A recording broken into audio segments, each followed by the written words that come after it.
thing is that if that was going to be your dude, that was going to be your guy, You make him your fucking guy, man. Get it the then yeah, then why even put the belt on Swerve if that was going to be your guy? That's what I'm saying. Fucking get it over with, man. Get it the fuck over with. Because I'm not. Yeah. I'm done, man. I don't like it. I And I mean, even hate it. You know what I I've been mean? getting Like I even don't even appreciate it. and I saw a clip of Swerve when he was doing his podcast, and he was saying that had Will Ospreay on it. He's like, hell, you want it, you can have it right now. Fuck it. I mean, Oh, why, you gonna interview the motherfucker that's about to take your job? Is that what we do right now? Is that what's well, popping? That's what's popping in the hood. I'm a interview the motherfucker that eventually gonna replace me. Are you out of your fucking mind, bro? I'd keep him so fucking far away from that goddamn. Listen, let me tell you. well, see, here's the thing. He probably Swerve I'm, probably knows too. Is that shit? The way Tony's going, he knows he's being buried, so he's like, well, fuck it. I had my career was thriving, career was going better, and I was getting a lot more exposure. I was getting more money without this damn title. So I might as well just say, here, take this motherfucker and let me go ahead and and let me. let me introduce this fucking show, ladies and gentlemen. It's whoop that trick time. Whoop that trick. What Yeah. that trick? Yeah, Uh-huh. I like it. What? We Oh whoop, yeah, man. man. We whooping tricks, man. Welcome to Thursday nights. In well, I don't even know what the fuck. Do we call it like annual? Do we call it like a tradition yet? We ain't done but 2 episodes on this motherfucker on this particular DSP. Digital. You know what I mean. So we it's not like we. You know what I mean. It's not like we out here. We're not out I here. think we are stretching our creative legs, so to speak. We are We out in these streets. We out in these we streets. out we out in the, we out in these streets. We out in these streets. Motherfuckers know. Y'all can get mad at Huh? it all the fuck you want. Y'all know we out in these streets. Don't play. Superplex Party in this bitch. SPP in the motherfucking house. Um, we're we're not gonna be able to promise this. I'm just gonna tell you right. So We're not gonna. we've tried. Um, We really we're did. going up. We're going on the record. We're recording, and we're going on the record. We're going to say We was we're going trying to do our best to not to. not talk about AEW It because ain't gonna happen, man. I don't know what the fuck honestly, I think the line. past like what the past two, three episodes we've done, it has Oh, been all it's been all AEW because they and just their ass, man. God damn, it. just say it. So Just fucking say it, man. just They so ass. They they're booty they're cheeks. they're straight up, straight up, They straight booty up, cheeks. Fucking they straight up hairy booty carry cheeks. nuts. Fuck, man. Just Like, nah. nah. Mm-mm. We tried. I listen. So The that the, is that. the shortcomings of AEW I said just call it ass elite wrestling. is dog. We Just could. that's what it is. You know what? Anyway, so If we we had wanted to, if we the wanted, WWE. We hey, let all right. hold on, wait, wait, wait, That wait, that wait a minute, wait a minute, wait. If we wanted to, uh-huh. Okay, okay. do a 24-hour telethon talking about all the shitty parts of fucking AEW. Okay. Look You here, know man. that, we So could. look, no, look Like, here. We could do a literal 24-hour telethon talking about that. And the yes. only reason we would stop is simply because either we'd have to sleep or pee. Probably both.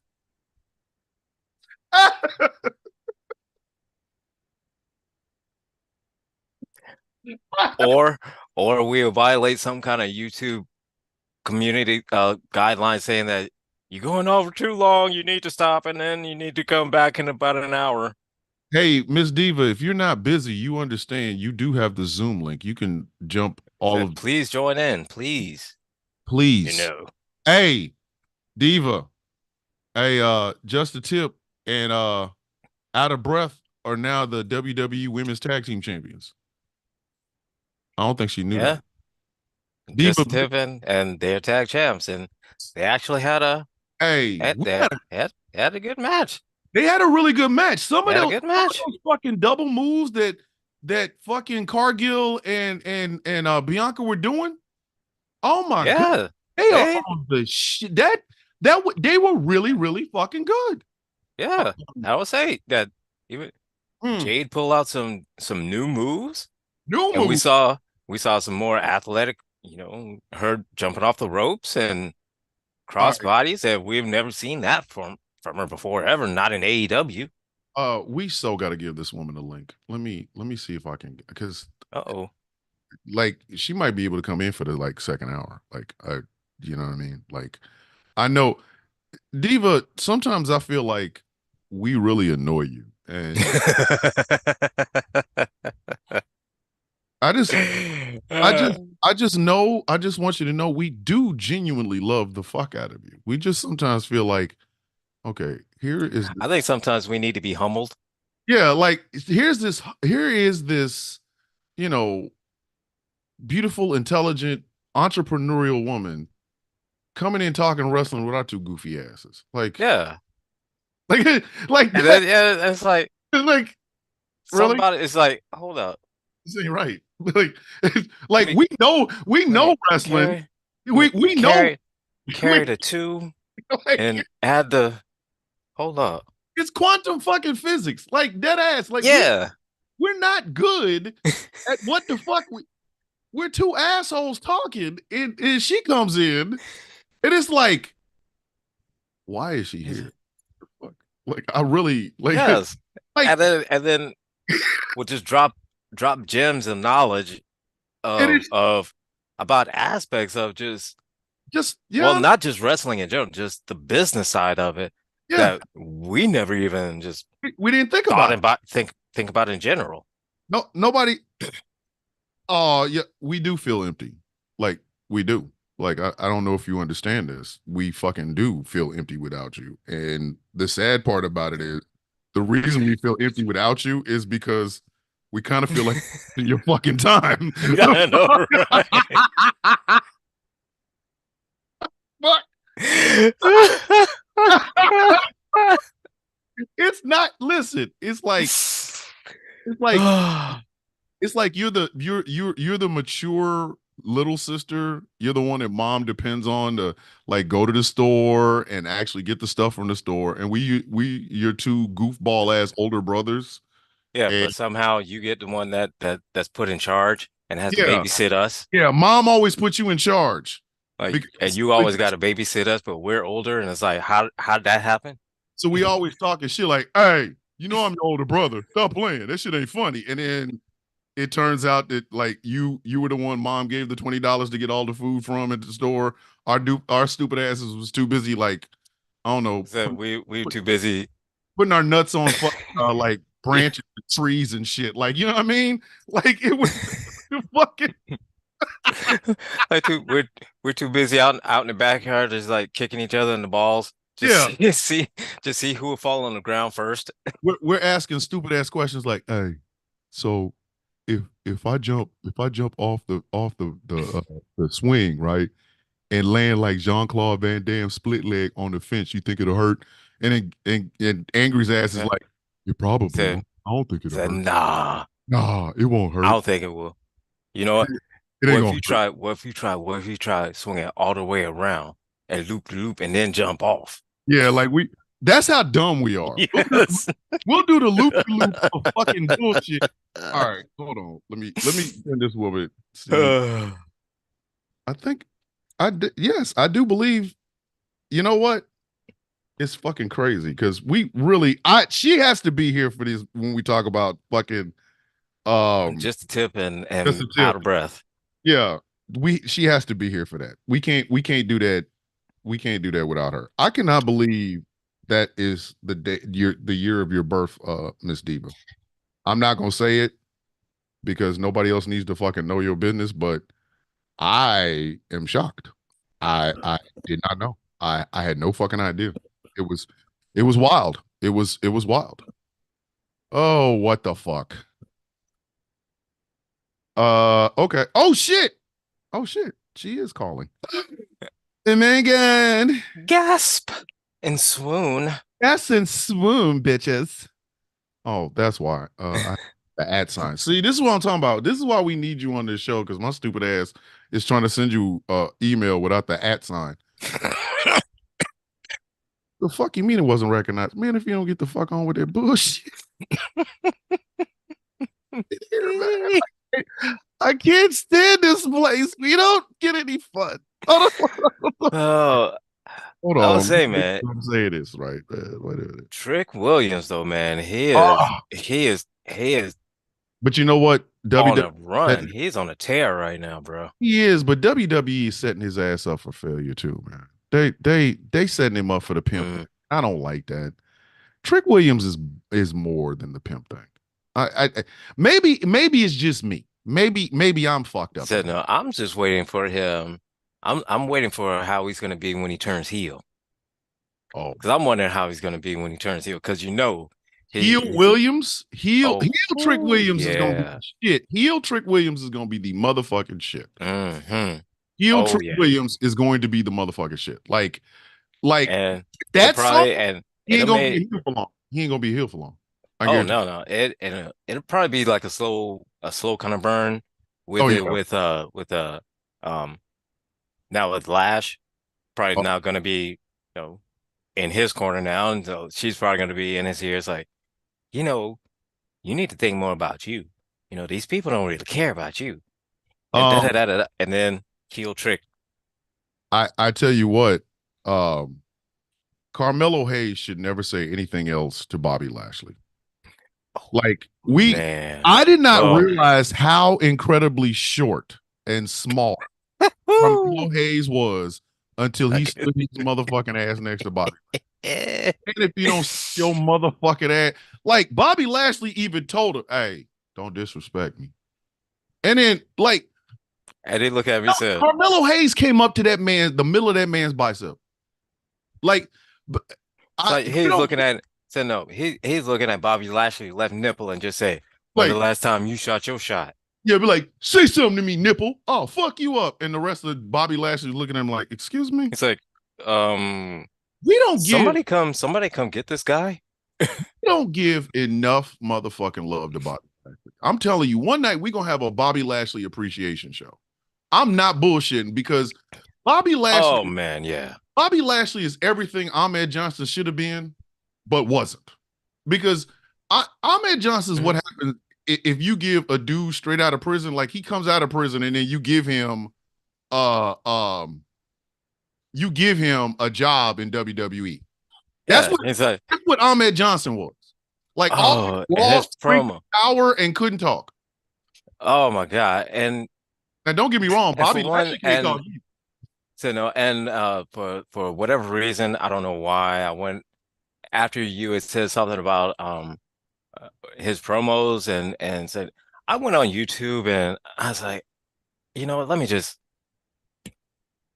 me just see one of his promos because I forgot about how bad his promos were. And then Oh, all of a sudden it was, she good lord. oh, Look, I don't have the fancy. Madam Diva. I, Mom's favorites here.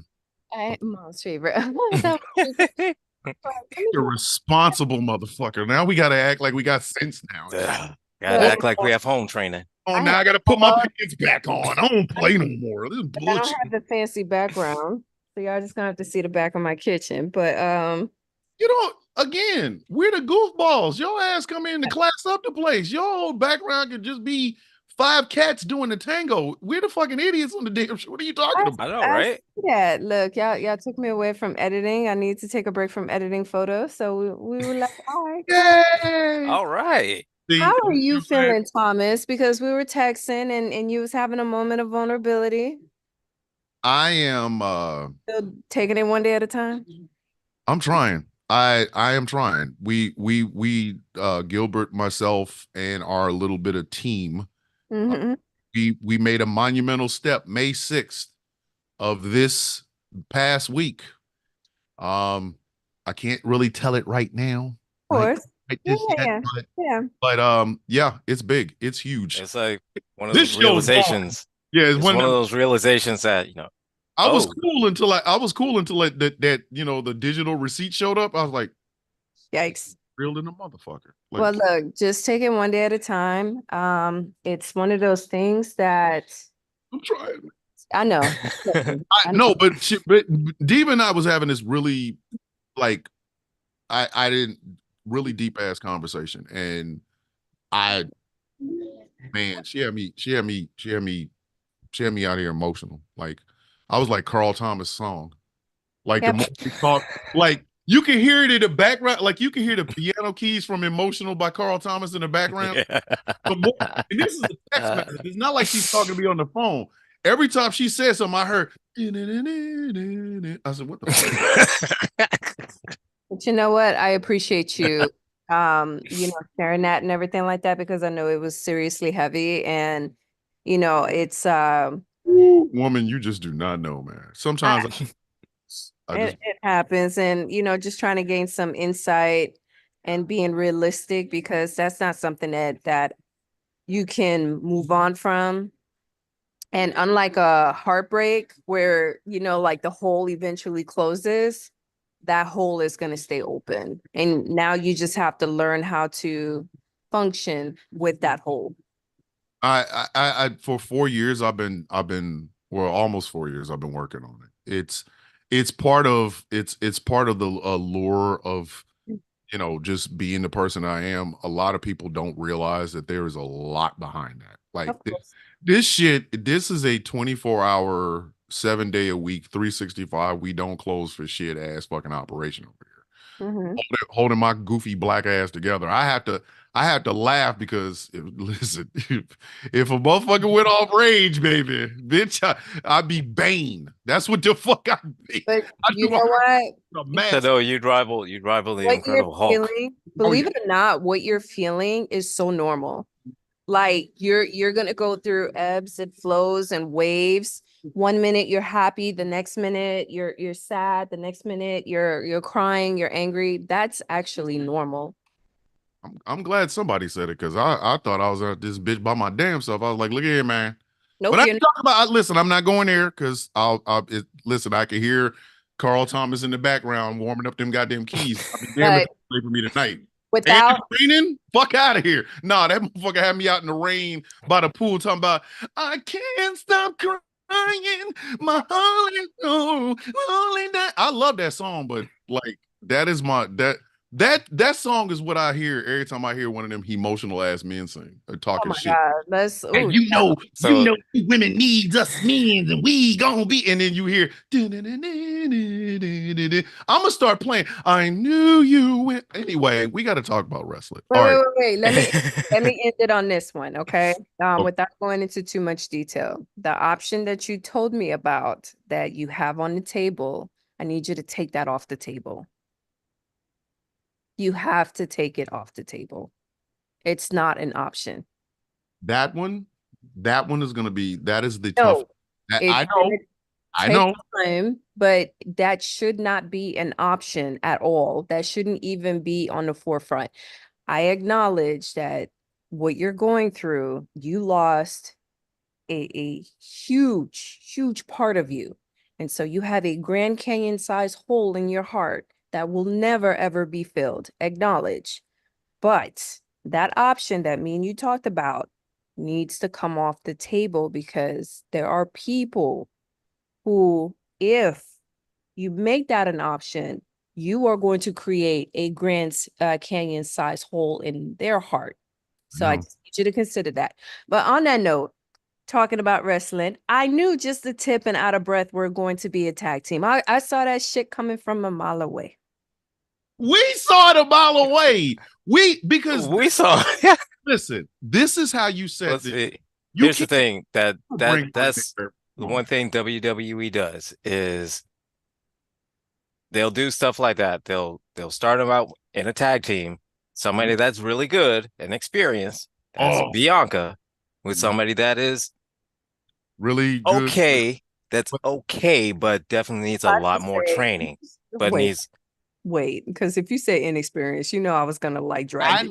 I know, but hold on. You know what? I should do the split screen. I should share it. Let me see if I can do this. I'm gonna see if I can do this again. Ba, ba, ba, ba, ba, Pull up ba. the wrestling highlights and everything. Yes, you have to see this Mhm. because Yeah, it, let's do it has that. to be seen to be believed. It's not something that we can just tell you. We Mm, have to show you this. yeah, show me. So here we go to like St. Louis. Show me. I know. Hold on. So Because like after that one TikTok video I tagged y'all in, I was like, y'all can't tell me shit. I know we got it. And see, Listen, you got to see this. Okay. So here's a kabuki. This is the match from France. Which, by the way, we're gonna talk about France and how France fucked all of America up. I never want to hear another fucking thing about I America know, right? after France. But you got to see this. You got to see this. Hold on. France ain't All got no leg to talk. They ain't got Hold no on. arm, no stance, no nothing. France's history is sketch anyway. I know, but hold on. Wait. Now wait a minute. Wait. You got to see this. Got to see this. All right, make it bigger. Thus far by the strategy from Belair and Cargill. See, watch this. Look at him. Bam. Okay. That's tag Now team. see, that's tag team work right there. You know what I would love to pay money for? You know what? I would really, really love to pay money to see somebody snatch that ponytail. Don't. Have you not seen the videos? No. I have seen videos people being snatched pull the ponytail. I'm talking about snatch that shit clean off. I will pay good money for that. Hold on. I got it. I got to show you this because this impressed the ever living fuck out of me. All right. So I'm going to just move it to this part. Okay. Where the fuck is it? Where is it? Oh, you talking about when she got it up to Jaded? Yeah. No. Fuck no. I'm talking about the fucking the double team. Because ain't no hairpins and hair glue gonna keep that ponytail intact. Like either that or she, got really that ponytail annoys me. Hold on. Let me go to my fucking history. God damn it. She's killing me with this. I hate the ponytail, motherfucker. It's not like it's a ponytail. It's a safety issue. Like, I just want to see someone either choke the fuck out of her with her own ponytail or snatch that shit. People like, they've done that. They've done both. They've done both. They have. No. People have done both. Yeah. I've seen the out of breath, This is it. This is what I wanted to show you. This right here is pure teamwork. Oh yeah, that's creative.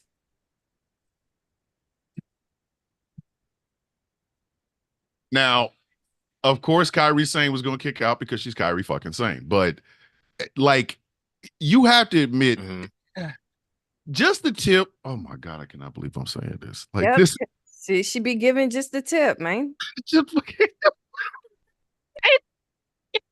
Look, let me tell you what I've already peeped her out on the very few fights that she does do, right? She does one major move, she stops, and then she does this. And then she does another major move, and then she stops and she walks around and gasses up the audience. Then she does another move. I mean, it's literally just a tip. It reminds me, never mind, because we on YouTube. We're gonna keep see, here's the thing. We've been all of them do that. All of them do that. It just depends on what varying degree that they do that. Exactly. Give it just a tip, bro. Literally. So some of them they do a move and then they pose and they beat to the crowd, and then some of them they'll do. Warriors used to do it. Fucking Oscar. Some of them they'll do a combination of moves and then they'll play to the crowd. Just give me a 3 to 5 combo and then work the crowd up. It's there's a lot of them that do that. She's getting there. Yeah. Definitely getting there. It's just a tip. I know, but see, that's the thing. And that's the thing though. She's got to get in that on the job training. It's like she's prolonging her stroke count or some shit. Sometimes you have to do that. Listen. Sometimes Sometimes you got to do it. You got to work with what you got. If you know your stroke game is about 25 strokes, the slowest fucking. So you gotta time that shit out. Now, out of breath really needs to take that tip right there because she be like getting it all in, like, and then it's like especially what is it when like all 8 of them was in the ring? That chick was in the corner. What the Royal Rumble? I will never forget. I was like, you will never get that nickname down. That chick was giving it all within the first 3 minutes and died the rest of the 30 minutes. You want to talk about now? We got just the tip who's slowing down and making that stroke count last, and then we got out of breath. Like, what the fuck? But yeah, but like they are at least they are now the WWE Women's Tag Team Champions, which we saw. We all knew it was going to happen. I mean, we already know that it's already rigged that they're going to be the champions. So c'est la vie, whatever. We were just But talking no, about this. because eventually it's all Eventually gonna they're play gonna out break like up. this, is that they're gonna be There's, champs, and then there's when it Somebody no gets turned. to a point, when it gets to a point that either they feel or Jade feels that she can go out on her own and be success, then well, riddle she'll me turn heel this. or she'll Riddle turn me or this. How you a champion and you mediocre? You look good. Don't get me wrong. She look good. She ask the stacked. Judgment Day. But I'm just Full saying, like, full there's of no. smoke. I don't have anything. Like, There was No, the only thing like I can say is so this: as the Judgment Day when they were tag team so the champs. last time I was with you guys and I Mhm. shut that whole, oh, but she's training, she's new, she's this, that, and the third. Both of you gentlemen agreed that the first year is your rookie, right? And I was like, she been at this shit for like what, 3 years, 5 years? I mean, that's the longest rookie I've ever seen in my entire adult life in any sport.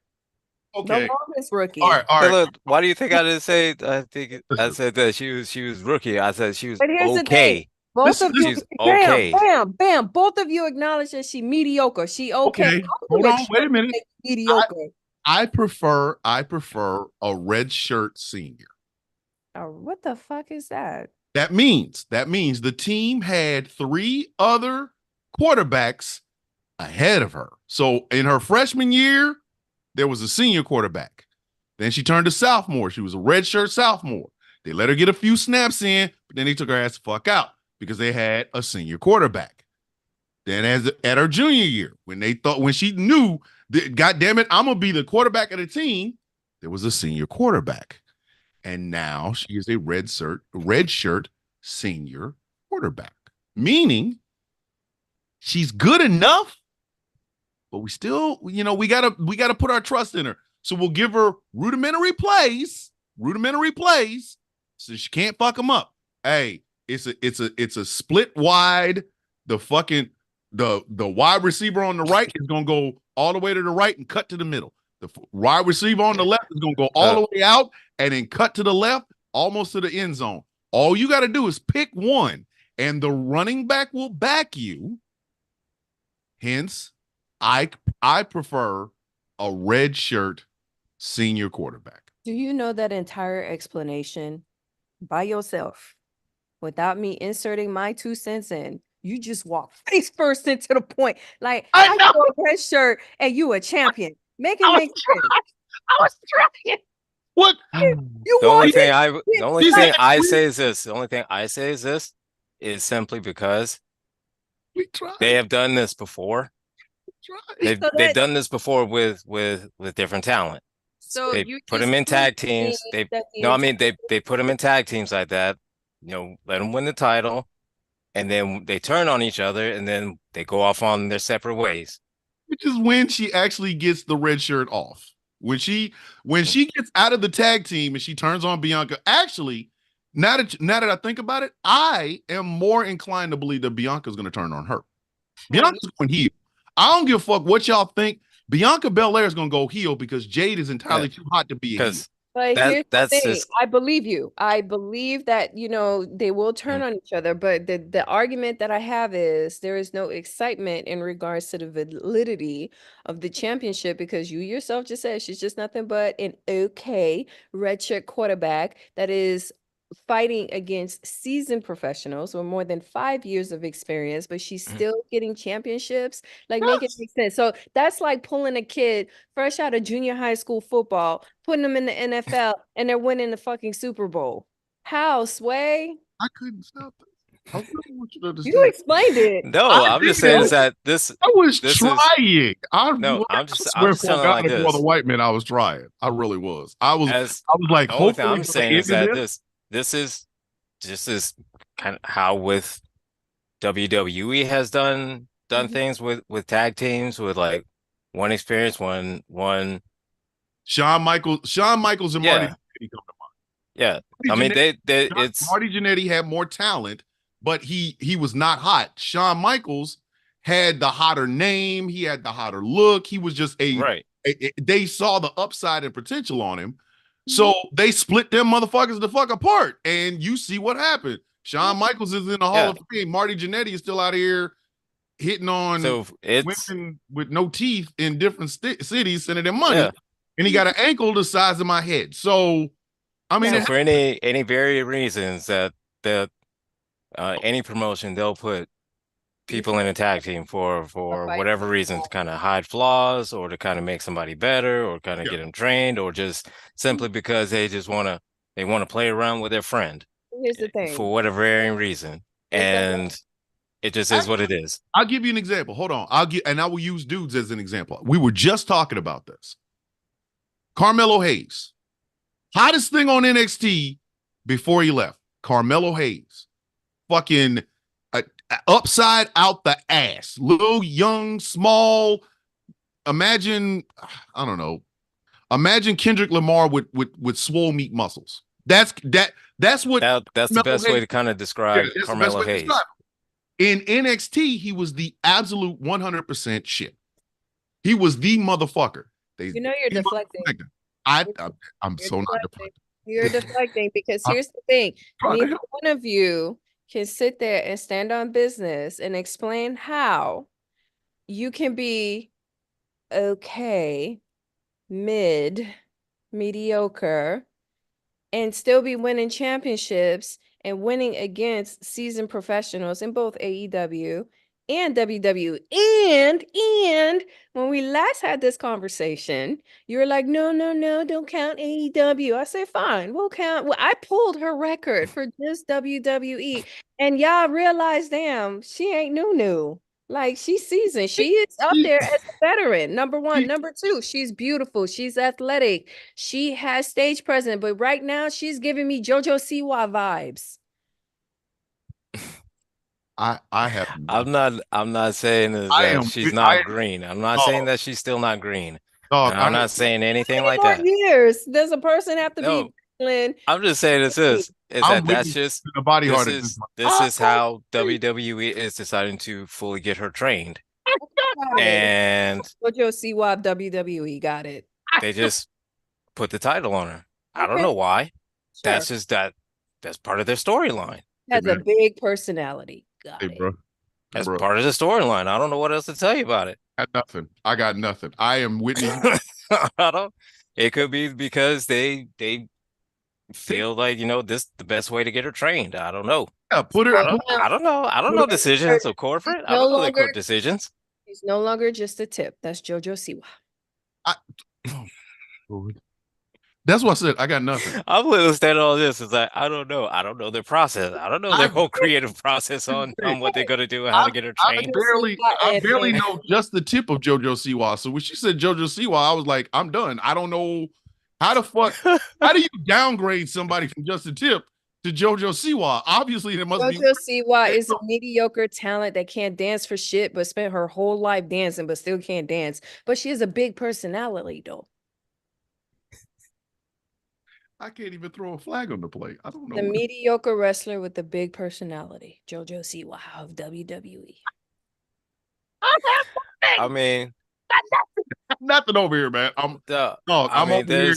I'm floating in the water. How many mediocre wrestlers have we seen that has a big personality that's gotten over? The fact that y'all guessed this girl is what first. No, here's the thing. Is that Jericho. I don't know their process. Chris Jericho has their process. All I'm saying is that I'm just saying Chris Jericho has an oversized fucking personality, and that motherfucker ain't got. I got more talent in the shoes that are off my feet than this motherfucker. Like I'm like dead ass. Like I'm not playing.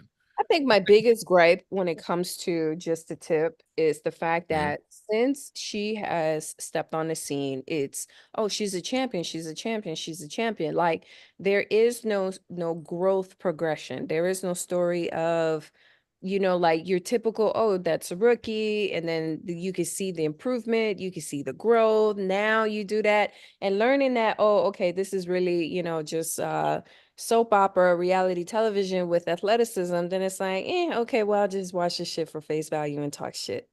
Listen, if I ever doubted that you were an officer in the do so, because that is some officer speak I ever fucking heard it. Like, you tell me this soldier's good. You tell me this soldier's good. He's got potential. He's got potential. But all I see is he's doing just enough to pass the PT test. He does just enough to qualify on the range. He's good enough. That's all he is. He's the JoJo Siwa of the Army. If you listen, I will never ever. I never doubted that you was an officer, but goddamn it, I know you are now.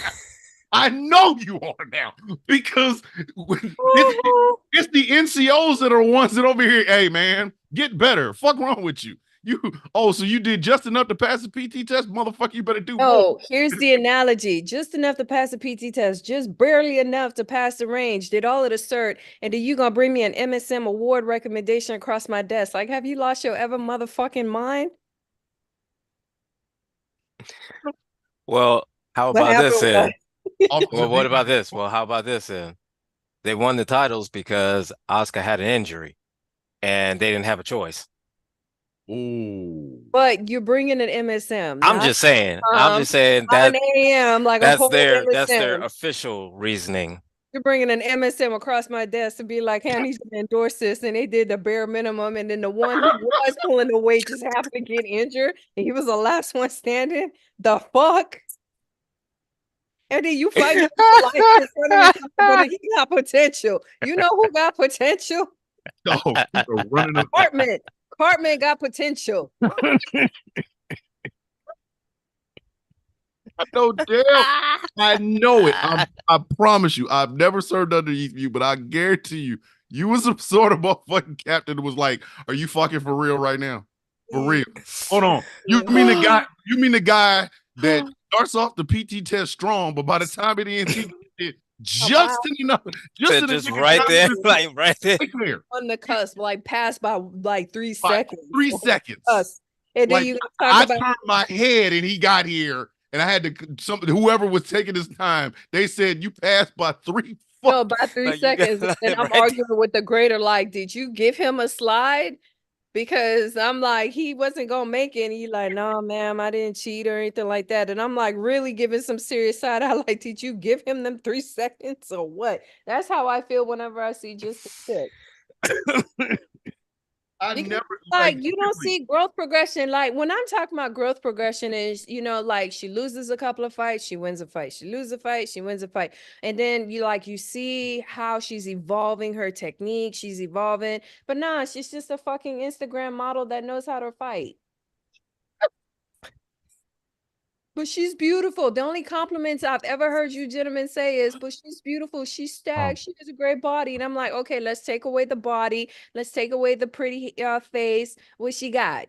Because that's all I've been staring at is her acumen, her athletic prowess. Now, don't get me wrong. Like, what's her face? The big girl. She was throwing bitches out the ring left and right. And she was holding her own. Nia Jax. Yep. Let me tell you, for a big girl, that girl got some fucking cardio because out of breath, she tapped out after 10 minutes and was in the corner. Like, damn.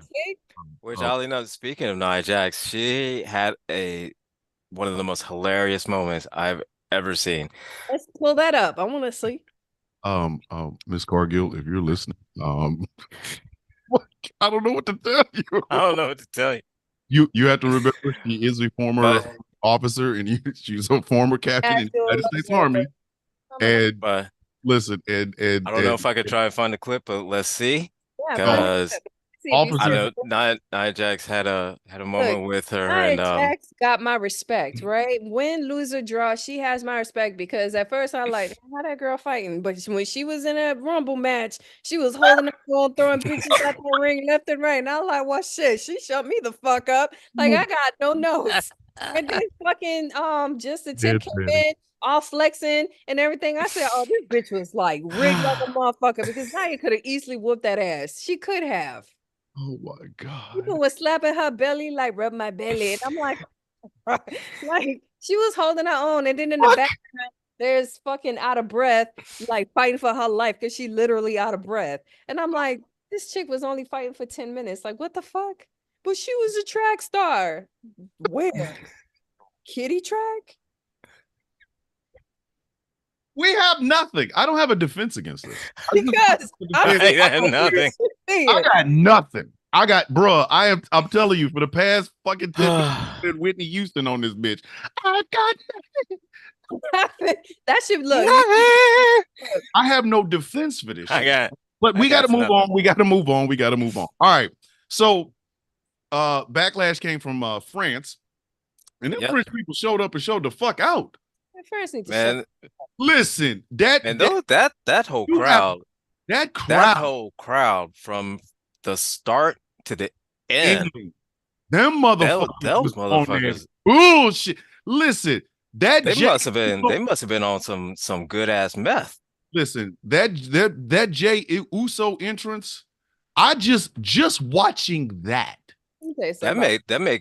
That'll make your hair grow and then stand on end. America need to step it the fuck up because Oh, them man.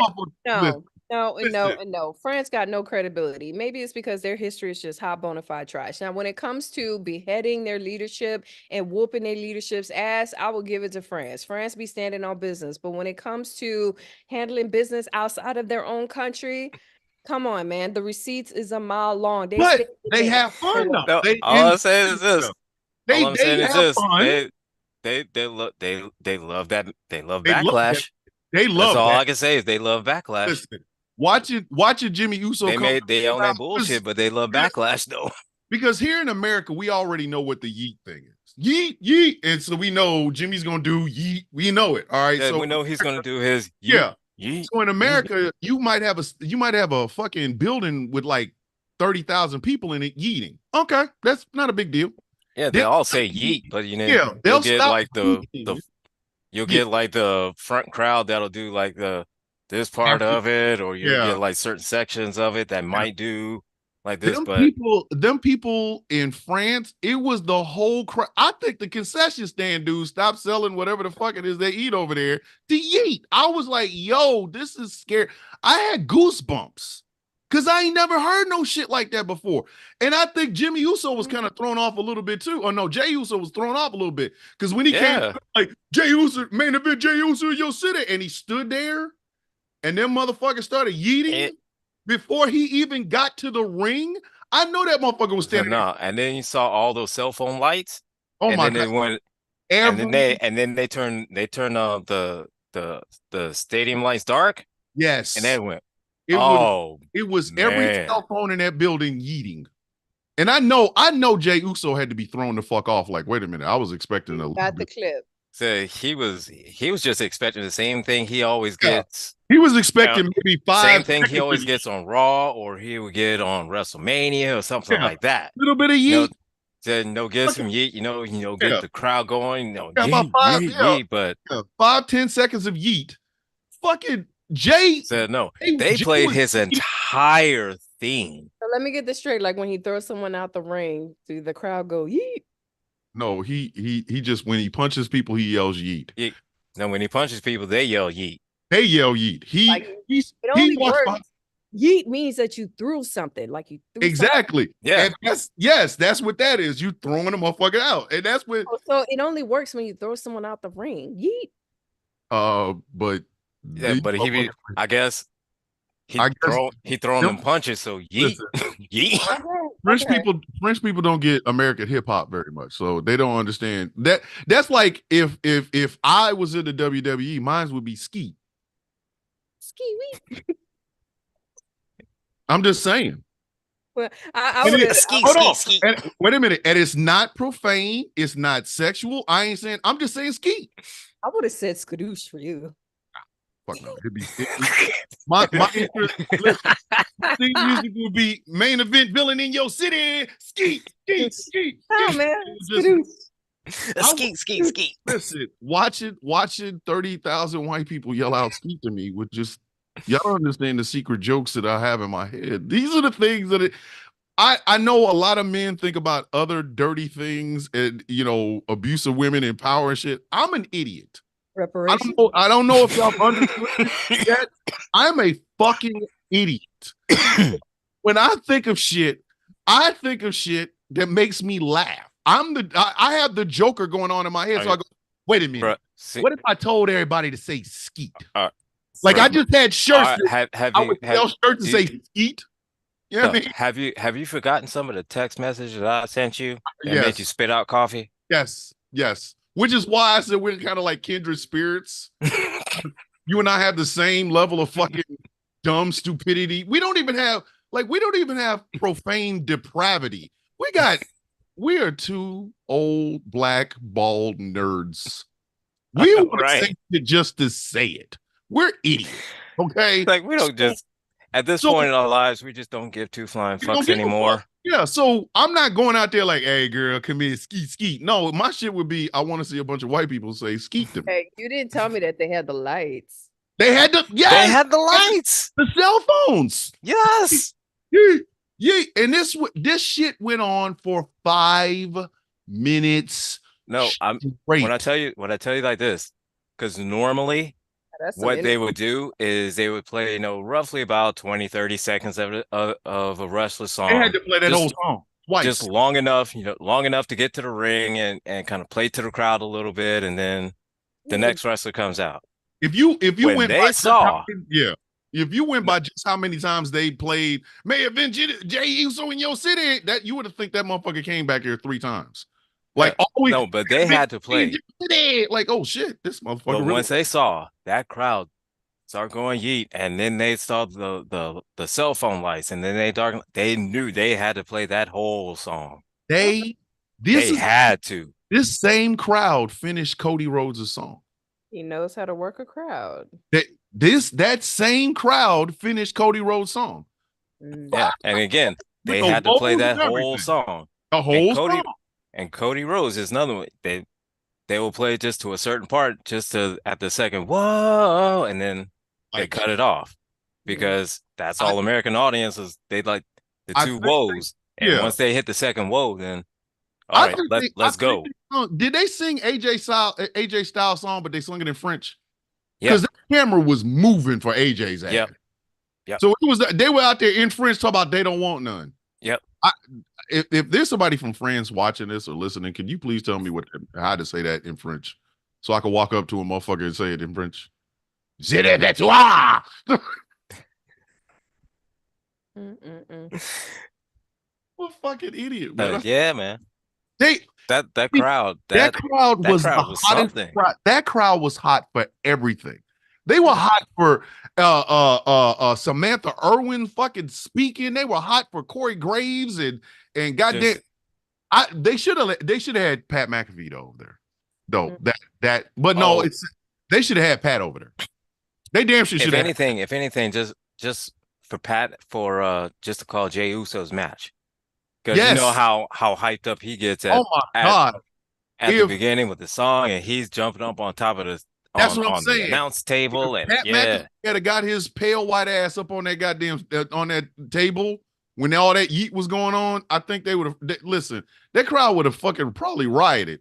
They would, yeah, yeah, fine, yeah, yeet, yeet. yeah, yeah. This is what I'm telling you.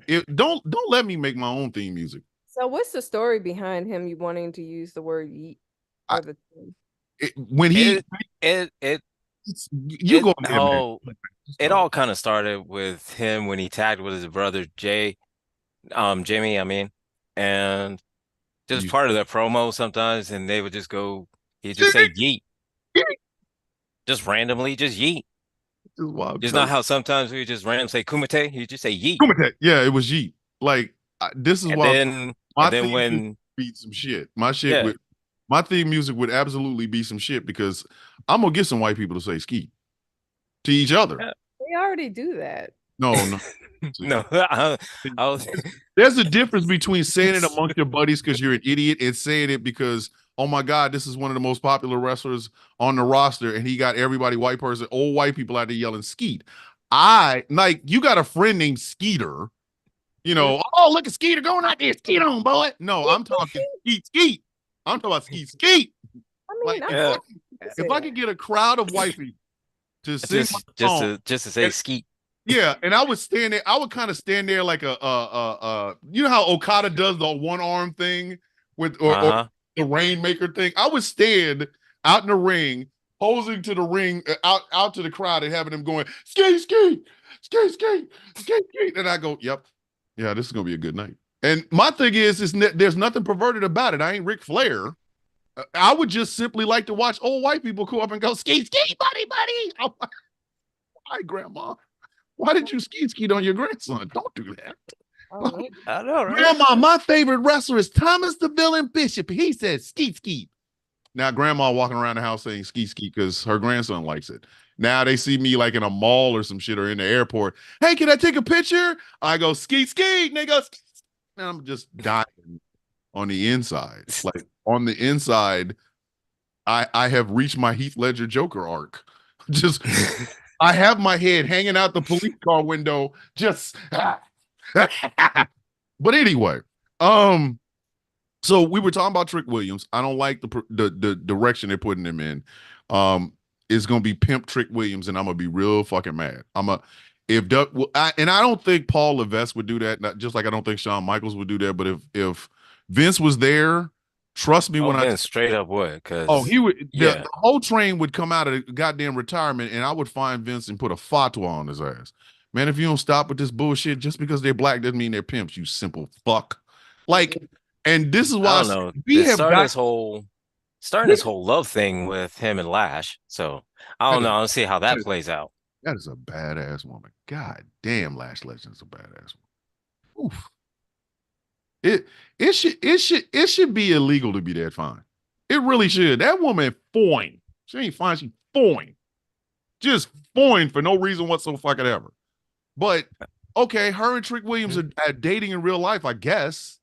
Okay, great. Put them on screen. That's fantastic. I mean, that's cool. That's great and awesome. I mean, I don't think this is my biggest issue with. I would say both wrestling companies. We've already talked about what AEW is doing to Swerve, and that's a damn shame, man. Swerve is like, remember when Swerve was popular?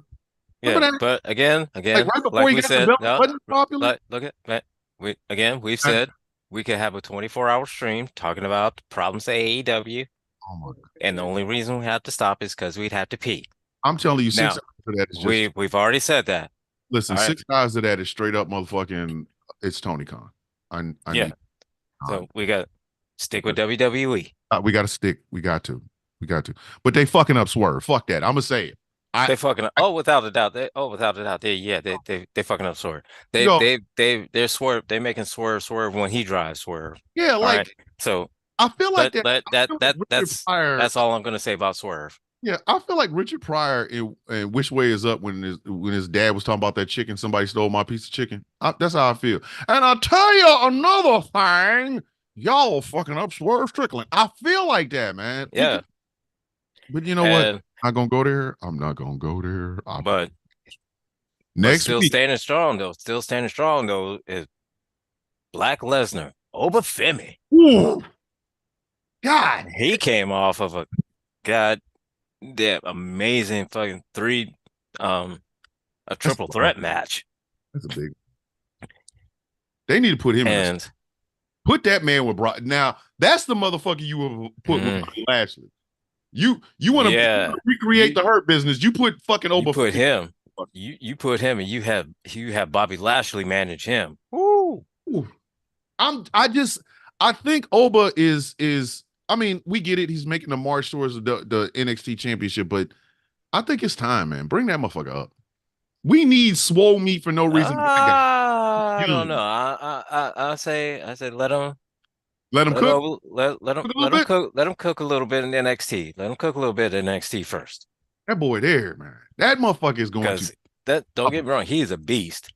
He is a goddamn beast. Now, here is where I'm afraid for Obafemi. Brock Lesnar is still running out there.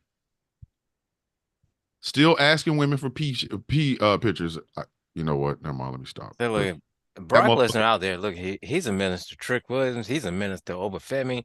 And who else he's a fan? Who else? I don't think he's a menace to Swerve. Any black man that's a champion. Yeah, I think and maybe Brock Lesnar is a menace too. I think maybe Bobby Lashley's the only one that's like, hey, Brock, if you don't get your big ass up out of here, if I fuck you up, I will smack shit at you. Like, leave me alone. Which is why I said we were talking about this early before you came on, D. We need to have a Bobby Lashley appreciation because that man is everything I wanted Ahmed Johnson to be. He still can't talk. He still can't talk for shit. But he dresses his ass off and he can actually wrestle. Ahmed Yeah. Johnson was just again. Ahmed Johnson is. I got out of prison on Monday. I got a tryout with WWE on Tuesday. I am now flying out to their house show and win on Wednesday. And please give me all the baby oil in the town that we're gonna be in. That's a great. And the thing is, and this is kind of how his promo sounds, is like, and so and so we're gonna do this and You gotta put some I'm anger. gonna get this title and I'm gonna do this thing. You gotta put some anger on there. Hey, you understand? How it is? I'm gonna wait to I'm gonna do this. man. Like, It's like, what? Wait, hold up. What'd you say? Hold up. Wait, slow down and say it slower. Hold up. Wait. What? Wow. hold on. Have you ever seen any of his shoot interviews? Even in his shoot Yes. interviews, there's no. Oh my God. Even You're in not shoot supposed to interviews, have, yeah, you're not supposed to have rage in a shoot interview, and you still can't make any fucking sense of what that motherfucker is saying.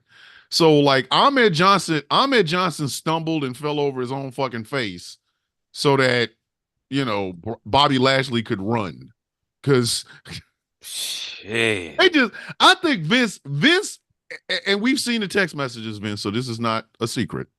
Vince has a thing for swole meat black dudes that are hung meat. Like, it's, Hey, if you haven't it's seen some it, kind of fetish. he has a fetish for him. Yeah. This is not me making this shit up. He has a fetish for him. We have seen the text messages. Diva, we've seen it. It's not We've free. seen it.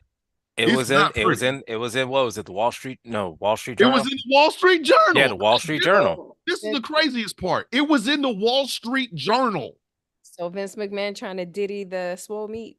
Oh my goodness. Oh, he That did, all right. He said, wait a minute. I'm gonna find this.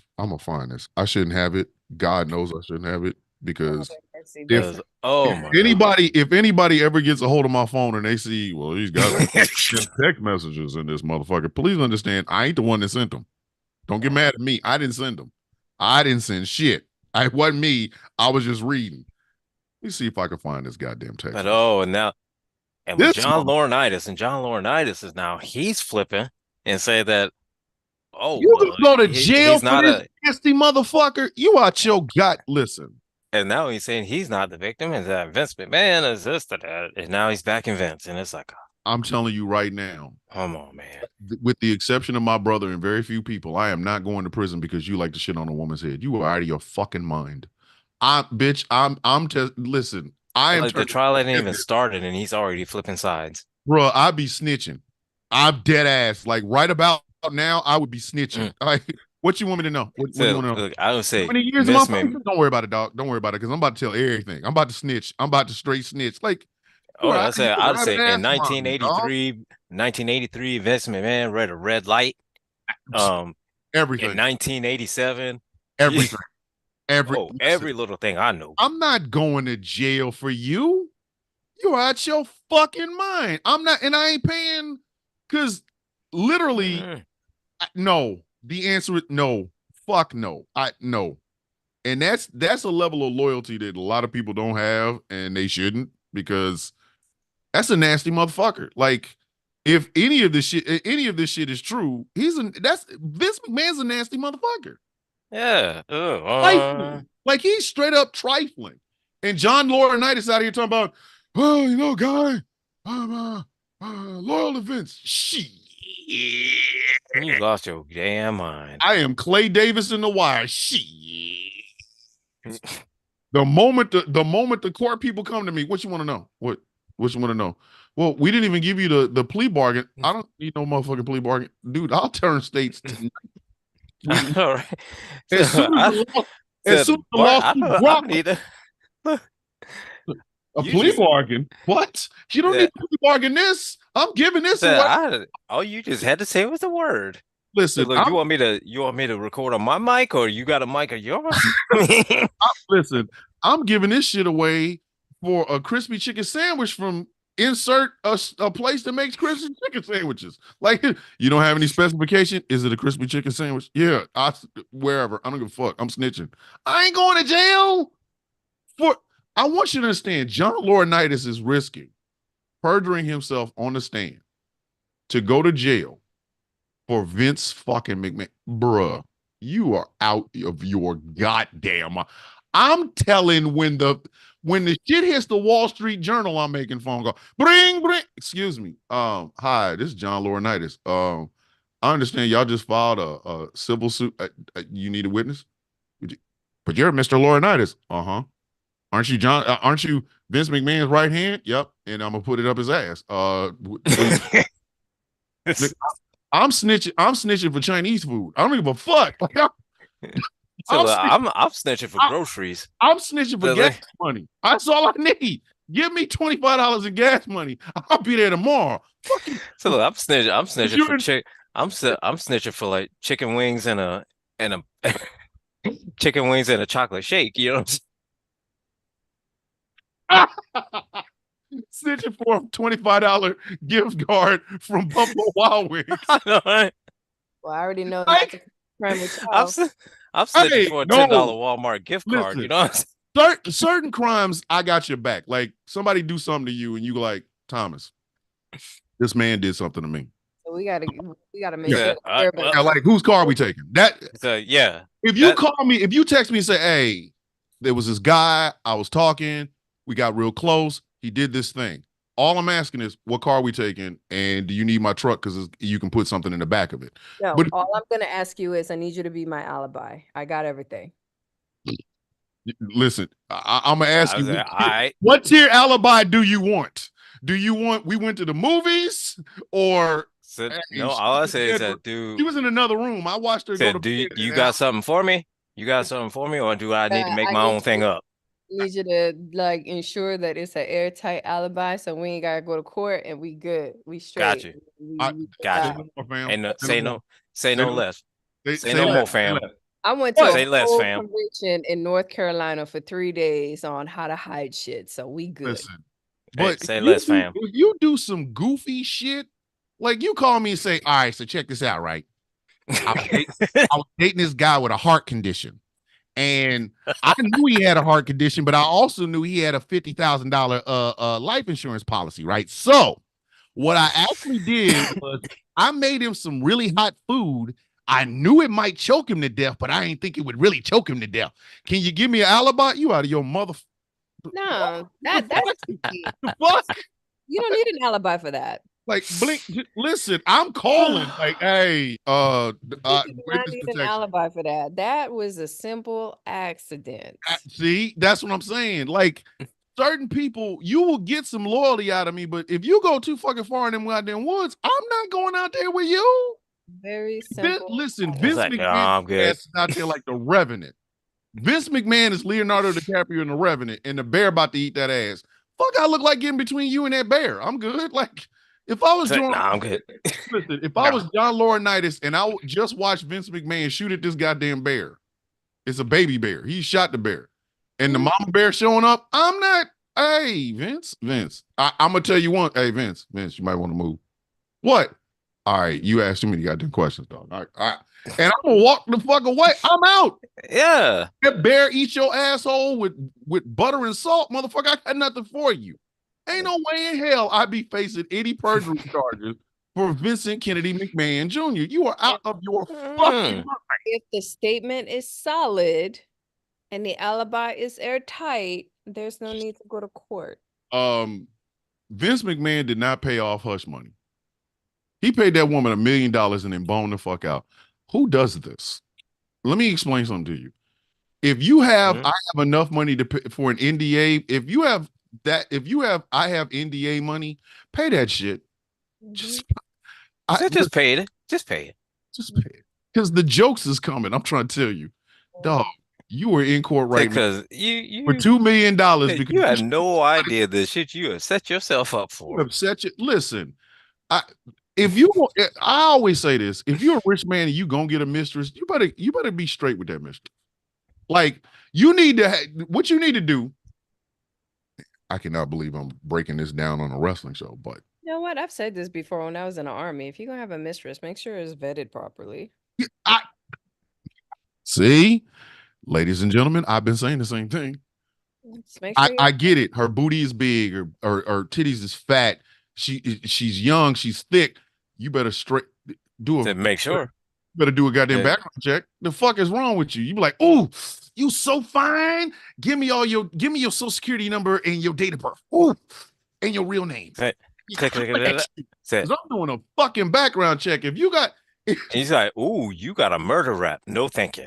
because here's the thing, either one of two things is either they are confirmed that they're trustworthy and they're good, or they got to get their hands dirty where they can't see shit. Mm-mm. And that's the problem with Mhm. Vince. That is the A number one problem with Vince. He thinks too damn much, or he doesn't think enough. Excuse me. Like, I get it. You think the steno pool is your personal dating pool, and I understand that, and Linda ain't gonna stop you. You know, Right. but bruh, you got to be smarter than that. And now John Laurinaitis done flipped the script, and he's like, "I'm on Vince's side." Shit. No. Said, Listen, but that's like me. shit's not even started, and you already flipping sides. We flipping dog. That's like me swimming in the Fukushima fucking river after the Fukushima nuclear power plant disaster. I don't want a third leg or fourth leg or whatever the fuck you want to call. I don't want that shit on my back. The fuck? No, bruh, you are toxic. Like when planes fly over fucking Vince McMahon, they fall out of the goddamn sky because it's like Chernobyl. I ain't flipping to you. You have bruh, you have lost Said, your "Nah, man." mind. You have lost your goddamn mind if you think I flip. I'm gonna flip out of here. The fuck? Hey, hey, John, this is Vincent. I wanted to know, are we still down? No, you're doing it wrong. You're doing it wrong. No, who this? New phone, who this? John, it's Vincent Kennedy, man. I need to know why you're still down. I need to know, Bruh, John Laurinaitis. bruh, I need to know. Do you I'll still? give him a Are you murder still number. gonna back the story? I'm Vincent Kennedy, McMahon. Damn Bruh, it! I would have gave him a burner number so fucking fast. Hey, Vince, call me on this number. If you ever want to get a hold of me, call me on this number. And that cell phone would sit in the goddamn bathroom someplace. Look at no. It My said, wife "Here, would call me ask on me, this." what's that? Oh, it's the alarm on my phone. I mean, it's the alarm on my, it's a watch alarm. Don't worry about it. Like, I ain't answering that phone. So no, look, I put that in a. I It put would them. go in a box, and that box would go straight down into a lake. I ain't going there, man. I ain't answering that phone. That man could not pay his NDA, which God, we have to do this. We have to. And Like, here's the thing: he's a $3 million NDA, it's a $3 billionaire, million fucking and dollars. he's a billionaire. So Dog, I'd have cut her a check on the way out the door. he needs a bullshit account. Like when some bullshit pop off, then you got to pull money from it. Yes. He Like- had that. He had that in WWE. That's what he was using WWE That's what he was for. using in And WWE his all this bullshit account. time. His That's why bullshit he- account. That's He's got why. like 6 of those fucking things. He's got like 6 NDAs. Listen, vet your mistress. I've said that. We said this Mhm. on this show when them charges dropped. You could have got you are a fucking billionaire. You are a billionaire. You get you one mistress. You can bring her home to meet the wife. Hey, see this? When I'm not home with you, I'm fucking that. You see that over there? I'm fucking her right there. Go Yeah. go talk to her. Go talk to her. But what about all the And- hot girls in Vegas? Are you out of your mind? No, because No. number one, I don't like STDs. Number two, I don't want to have no more kids. And number three, I ain't trying to fuck up my shit. I got one mistress. And here's the thing. Fuck, she needs to go. She comes in, she massages my back, massages these nuts, and then she's massaged her way to fuck on a plane with a nice And little he could fat just- ass check. The fuck?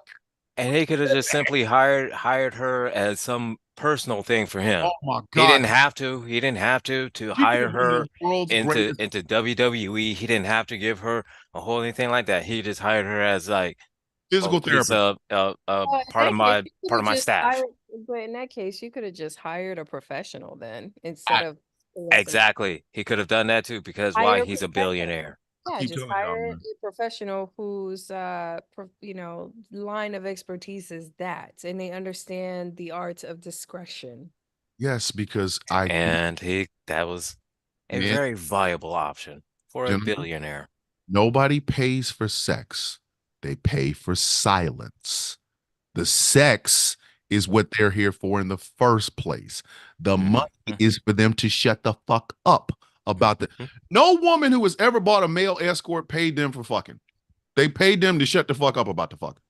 No woman, and this is why women are better at this shit than men.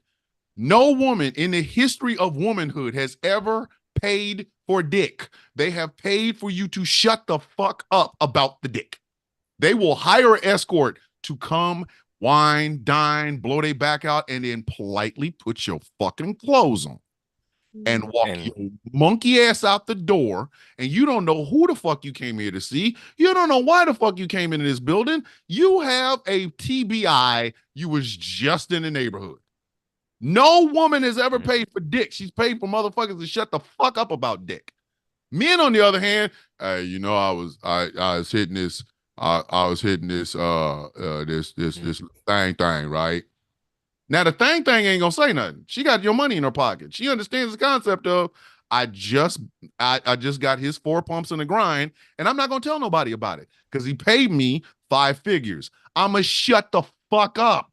No woman, no man pays for sex. You pay for silence. Vince McMahon, Donald Trump, they they lost the art of shutting the fuck up. If you pay somebody not to tell anybody you fucking them, why you talking?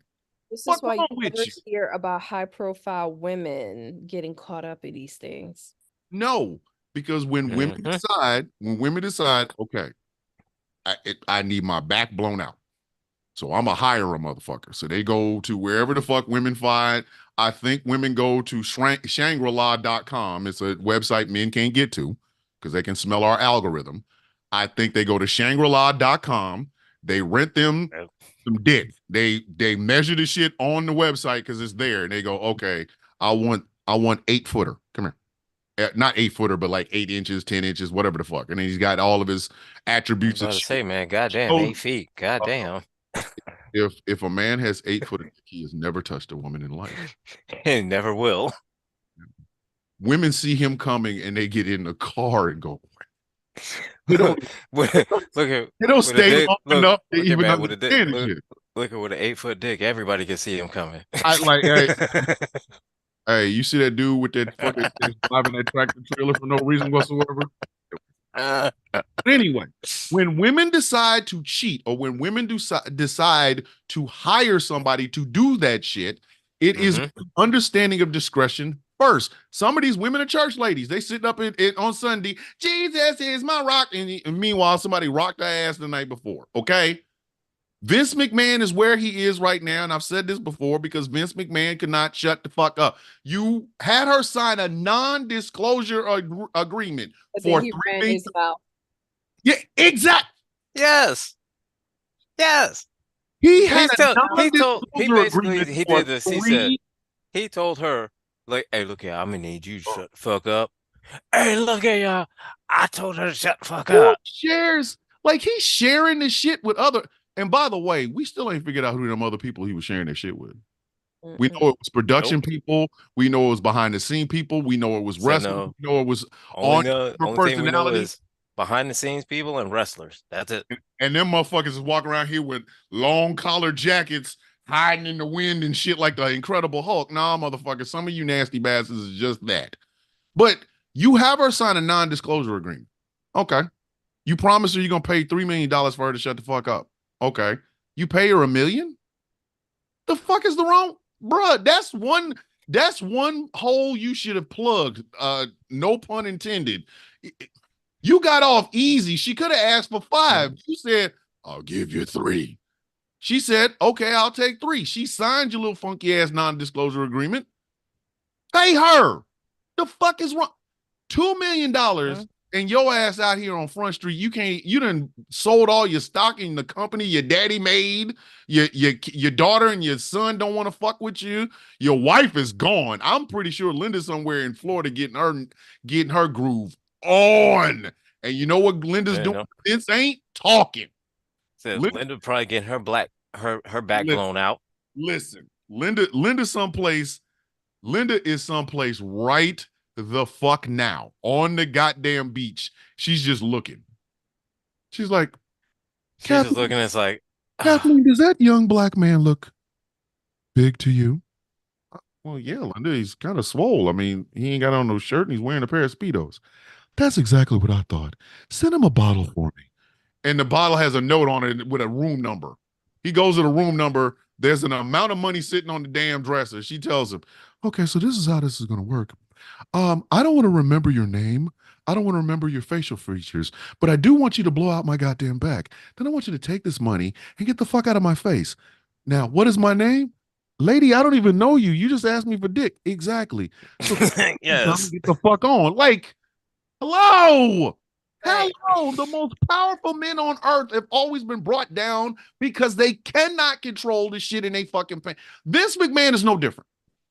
We knew he was a perv. This is the crazy part. We We knew knew he was. For over We 20 knew Vince- years, we known that. for 20 years. We all sat there and watched this nasty motherfucker just flaunt his bullshit. We was like, you trifling fuck. Like, for over But we were 20 all like, years. but it's storyline.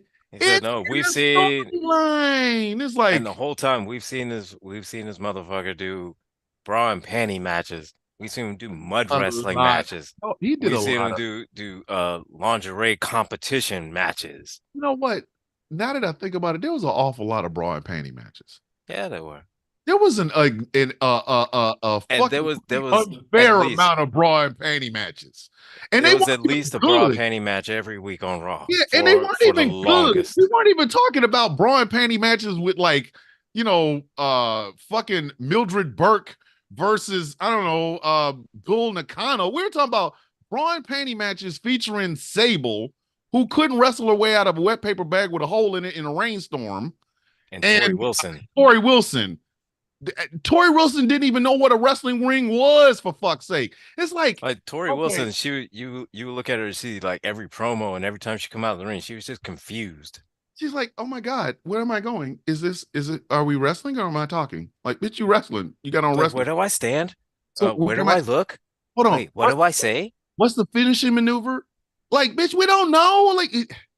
And then there were actual wrestling women who could actually wrestle, like Victoria. Perfect example. Victoria, you never saw her in no damn bra and panty match. No. We never saw Victoria in a bra and panty match. Never. Because I think Victoria, when they came to her, was like, okay, Victoria, check this out, man. It's the Attitude Era, right? So we a bra and panty match. And I know Victoria's looking at him like, and this is why? No. The fuck this got to do? Like, I know Victoria looked at least one or two of the people that came to her with that shit. Like, the fuck this got to do with me? I am a professional fucking wrestler. I was trained by this person and that person and this person. I wrestled in Japan. I wrestled in England. The fuck what is this bra and panty shit y'all keep talking about? And they were like, okay, so it's gonna be like Tori Wilson. Now I know she's thinking, the fuck that got to do with me? Tori Wilson can't wrestle. And you, hold up. And I know her ass is like, you better tell Vince get the fuck on with that shit. I am a trained professional fucking wrestler. That's like, it's like Sable. Sable had no talent. None. And I'm not saying anything bad about her because she is married to Brock Lesnar, but facts are fucking facts. Sable had no talent.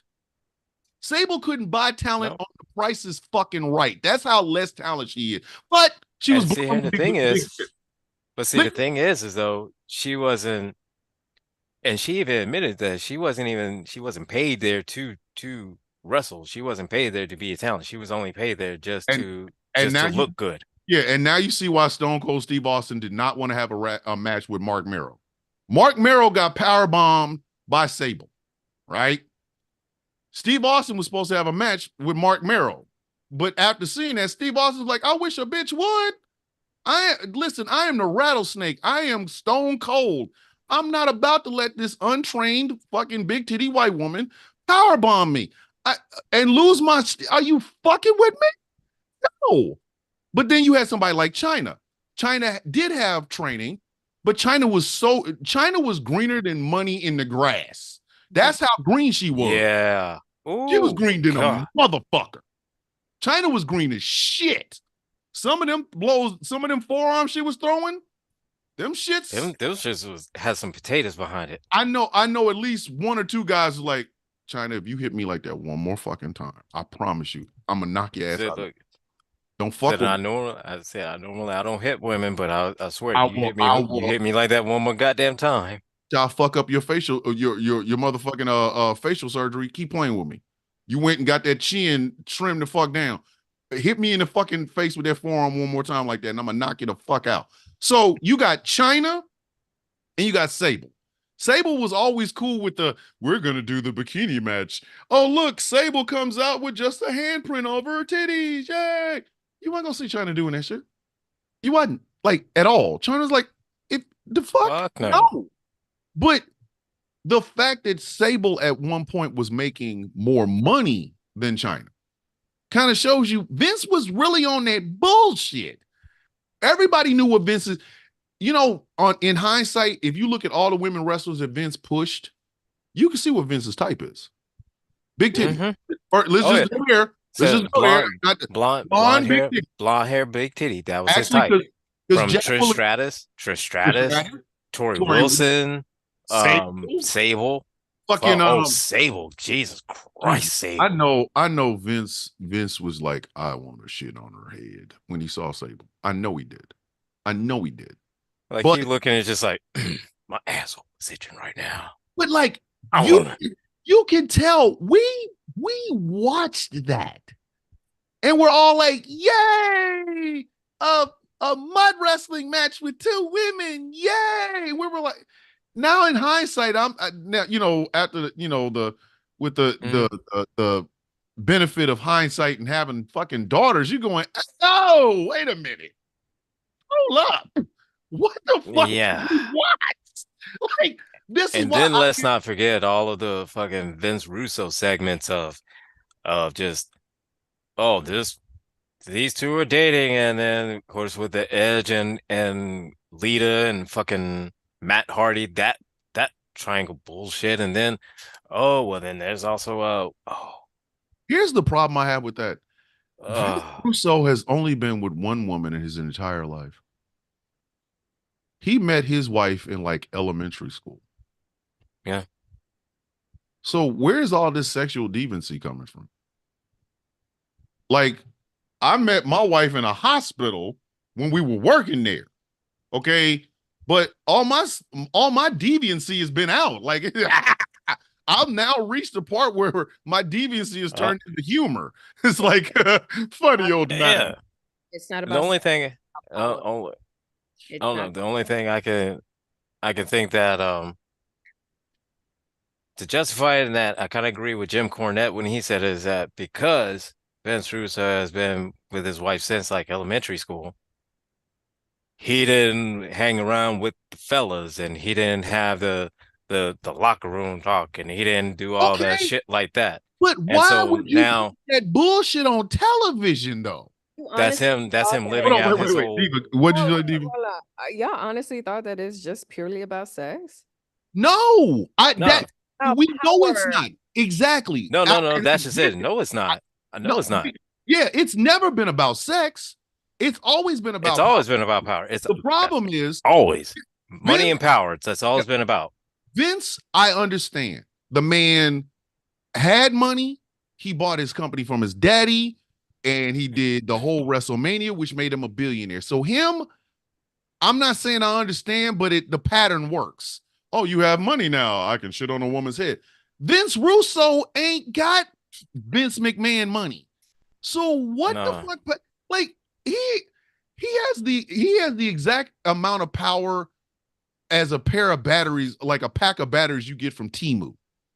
Motherfucker, you are good for you. I put you in the flashlight. I'm good to turn the flashlight on twice and then batteries is dead. What the fuck are you that deviant and ain't got that much power? What the fuck? He got dollar store batteries. Oh my God. He got like Dollar Tree batteries, not even dollar store, Dollar Tree batteries. Like, where does that come from? Because even in my hedonistic fucking toxic masculine moments, I ain't never thought about, hey, let's have a bathing suit contest, and one of the contestants is just gonna have like paint in the shape of hands over her boobs. That Yeah. never. Like I ain't never like it. And then again, and then naming an entire wrestling promotion TNA. TNA. I remember that. But it's like for me, and I think this is where that rational brain part of me comes in. If I was gonna do all that, what the fuck do I need? I don't like if I just gotta see you in a bikini, or I just gotta see you with no top on. Number one, I'm not gonna parade you out front. I want to see you. I don't want everybody else to see you. And number two, and probably more importantly, if I'm gonna go through the fucking if I'm gonna go through with having somebody put their hands over your shit as a form of paint, why don't I just get you naked? The fuck is that? And that I'm trying to figure out, where does that come from somebody who has never even been exposed to that shit? Like, I'm pretty sure Vince Russo has never watched a film. And y'all know what type of film I'm talking about. So where did this come from? And now that we look at it, now you're looking at it some 30 years later.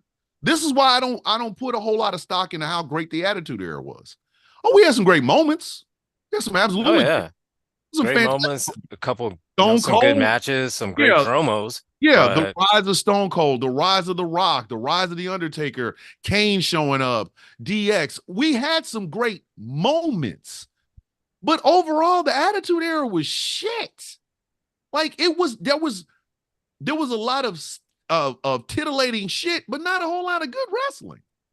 Yeah. And I think it wasn't until the Radicals got there, when Benoit and Malenko and Guerrero and Saturn got there, that I think it kind of got better as far as wrestling was concerned. Because before that, like, you were almost guaranteed you're going to hear the glass breaking, Stone Cold's coming. You're going to hear If You Smell. And I will never forget my fucking girlfriend at the time. We were in bed and I was watching wrestling, and her ass literally moved me out the fucking way. Rock. The first time she ever watched wrestling with me, she's like, who is that? I'm like, it's The Rock. What the fuck is he's fine. No, really? Really? I wouldn't have thought about that. But you were almost guaranteed that. You were guaranteed some DX bullshit. But then you also guaranteed some old freaky deaky weird, like, what the fuck this got to do with the wrestling? They're like, now after this commercial break, it's women's nightgown mud wrestling. Hey, bruh, is this a wrestling match, or is this some shit I gotta pay $4.99 a minute to watch? But why am I here? Like, I can remember moments in the Attitude Era. I can't really remember that many great like, I can remember matches. Can't really remember that many great moments. I can't. That the Vince McMahon Kiss My Ass Club, making Trish Stratus bark like a dog, that's not that might appeal to dudes that live in their mom's basement and eat macaroni and cheese, but that shit don't appeal to I've been watching wrestling since Bulldog Bob Brown. The fuck? I'm like, what made you put that in the verse? Like, now that if you think about the Attitude Era too long, you will realize how much ass it was. There was some buns bullshit in there. And then WCW's like, we're losing the ratings. We're losing the ratings. We got to up the buns era. So now they start doing it. So now you can't even watch. There's no good wrestling. None. There's no place where an actual wrestling fan can go and say, man, I'm so glad I found insert wrestling company. They do real wrestling over here. Because, and that's all that Vince Russo bullshit of this.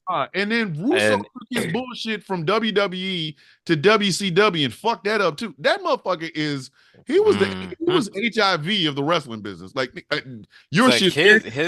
He was guaranteed. Like his shit was like fucking.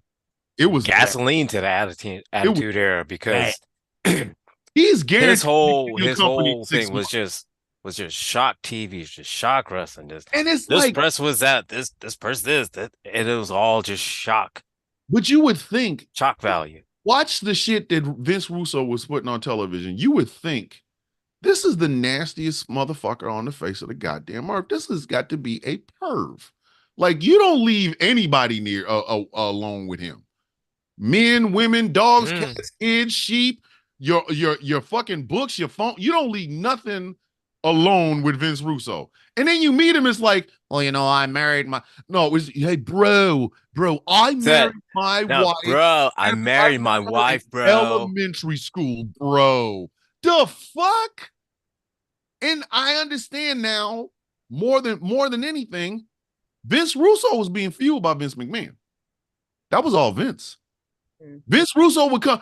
If I come, like, Angry, if I come to you with a fucked up ass idea. Now, I ain't got no money. I got this fucked up ass idea. You have money and you're looking for ideas. And I come to you like, hey, Angry, check this out. Right?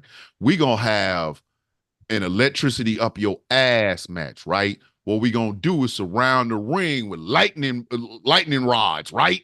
And then we gonna have two wrestlers in there without wearing rubber boots or nothing. They just gonna be in the ring, and the ring, the ring underneath the ring, we gonna have a thin layer of aluminum. And watch these Paul. And then we have hold on, and then we have it. We wait. I'm gonna book the match. It sounds like it's gonna be a great one for SummerSlam. I am the game. And then we have it during a thunderstorm.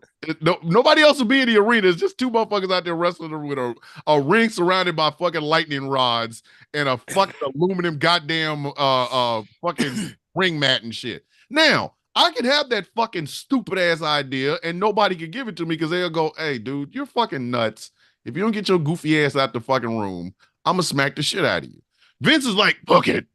So, of course, he's like, Vince, bro, Vince, let me tell you, Vince, what we need to have is a ladies' evening gown mud match where the winner is covered in mud and the evening gown is tore off.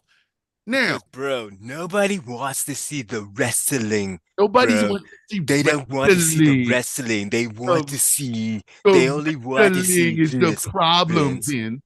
Nobody wants to see that wrestling, Vince. Now, a normal booker like a Bill Watts or a Dusty Rhodes in the past or whoever, or Bob Geigel, they would have been like, Vince Russo, Mr. Russo, if you don't get the fuck out of the goddamn building, I'm gonna have Bruiser Brody beat the shit out of you with this fucking chain. And then while your ass is standing there bleeding on the floor, I'm gonna have Abdullah the Butcher come up here and stab you in your fucking head with this fork that's covered in hepatitis. If you don't get the fuck out of here, that ain't wrestling, right? Yes. Yes. The rumor was that Abdullah the Butcher, had a fork. And I know this sounds like the beginning of a nursery rhyme. Abdullah the Butcher had a fork. He poked you in the eye, and it's not. I promise. He got H.E. Yeah. He supposedly gave the wrestler hepatitis by poking him in the face with that fork. Oh wow. Yeah. He was a very unsafe wrestler. Unsafe. Yeah. So the idea, but any normal booker would have been like, get the fuck out of here with that bullshit. Vince is like, sounds like a good idea, Vince. Let's book it. And then book it.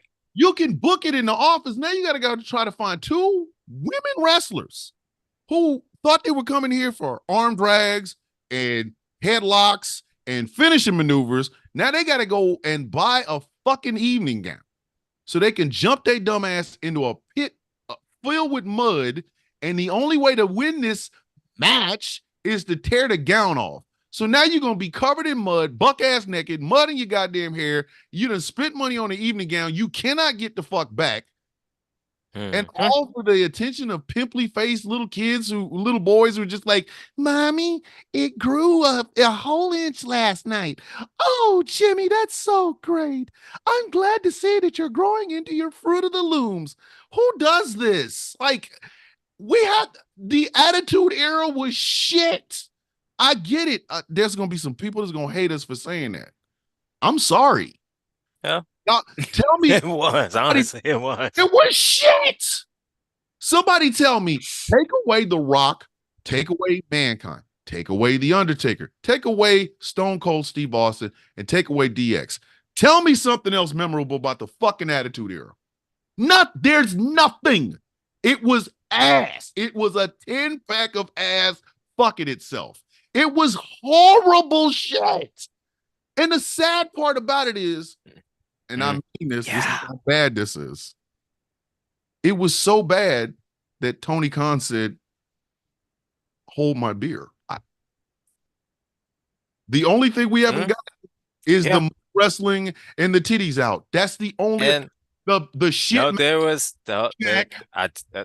was there was I think it was last week or week before, something like that, that somebody pulled a titty out on AEW. I'll rest my fucking case. There you go. Yep. The Attitude Era literally pushed wrestling backwards. Because I'm sorry, I love Kurt Angle. I might not like his politics, but Kurt Angle in the ring is beyond fucking reproach. That motherfucker he wrestled his motherfucking Angle ass the fuck off. The matches he had with He Who Shall Not Be Named because he offed his whole family. Some of the best fucking matches in North America. But came from Perk Angle. But it's surrounded by Mae Young having a baby hand. Like, Young, who was beyond beyond Social Security age. Mae Young giving birth to a hand after having sexual relations with Mark Henry, the biggest, blackest man on the roster. Fuck Vince. Dog, hold on. Kai and Tai. A bunch of oh my God wrestlers. That wasn't some stereotypical shit. Yeah, cutting off Val Venus's dick. And that wasn't some goddamn stereotype shit. Like some I want y'all to understand this. This is where this went. He cut off. Unless I say the attitude there was completely and obviously and overtly racist. Let's just get that on, because Val Venus's entire existence in WWE. His entire existence. Yeah. His gimmick is porn star. His finishing maneuver is called the money shot. Hey, tell me the 5 best Val Venus matches. Don't worry, I'll wait. Tell me the 5 best Val Venus matches. Anybody? It was Val Venus against against you're gonna be fimble fucking all night, dog. You're gonna be against minute. You're gonna be fimble fucking for a minute, dude. Hold on. I ain't even fucking Funaki. I mean, damn. Hold on. Here's another one. The Godfather. And what? Here's the thing. I have no problem. Charles Wright, man. With Charles Wright. I have no problem with the whole, even with the whole Godfather gimmick. I don't. But did they have to get? But did they have to have the hose come out with them? And then did they have to go like? I mean, I get it. He's supposed to be. Yeah, I get the whole pimp character. I get the whole pimp-like character. You know, you come out there with the suit and the hat and all that shit like that. You know, but did you have to go that far with it? Every week, every single week, whether it was a house show, a Raw, or SmackDown, they had a casting call for models and actresses to get about $500 from the WWE to walk down in the ring with the Godfather as one of his hoes. Yeah, and I know somebody to try to put that on their resume. I know that for a fact too. At a house show, I went to a WWE. Well, I think at the time it was WWF. At a house show with the Godfather. it was a Godfather versus well, Mabel, but it was Viscera. And of course, naturally, Viscera came out. He said, "Oh, we've da da da da da. We battle back and forth, and I've taken your hoes, and let's make a hoe versus hoe match or some shit like that. Or I take your hoes or some shit like that they had on Raw." And of course, naturally, the Godfather came out with the hoe train, and of And of course, naturally, Godfather won and took course his he, hoes back. yes, the whole train was his finishing maneuver, which was basically just a fucking slant, a splash in the corner, Yeah, a stinger a, splash. a That's about state. it. They were called. It was called the whole train. Charles Wright is a nice dude. Chris Lotus in the fucking comment section said, ironically, Charles Wright hates pimps. Yeah, He yeah, runs. He yeah. runs That's the a funniest thing. gentleman's. Yeah, he runs a gentleman's club in Las Vegas, and he hates pimps. Yeah. What? And he said the Godfather gimmick, that's the closest kind of gimmick to his actual personality and who Yes, he is. he's a fucking weed smoking guy who runs a goddamn gentleman's club, and it just enjoys life. You couldn't have got that over. Like, hey, Like, I mean, come on, man. hey, my name Charles Wright. I love smoking weed. I run a gentleman's club, and I will hit you with this motherfucking splash in the corner without the hose. Like, that's some Vince McMahon, Vince Russo shit. Hey, he's black. He's light skinned. We can either make him Drake or we can make him a hoe, a pimp. Let's make him a Mhm. pimp. What the fuck? The fuck? Nah, he won't get over his Drake. Let's make him a pimp. And here's the funny thing: they kept giving away the black man sexual thing to anybody who would take it. Mark Henry was sexual chocolate at once. Yeah, They before he fucked was. it up and had him banging a woman twice his fucking age.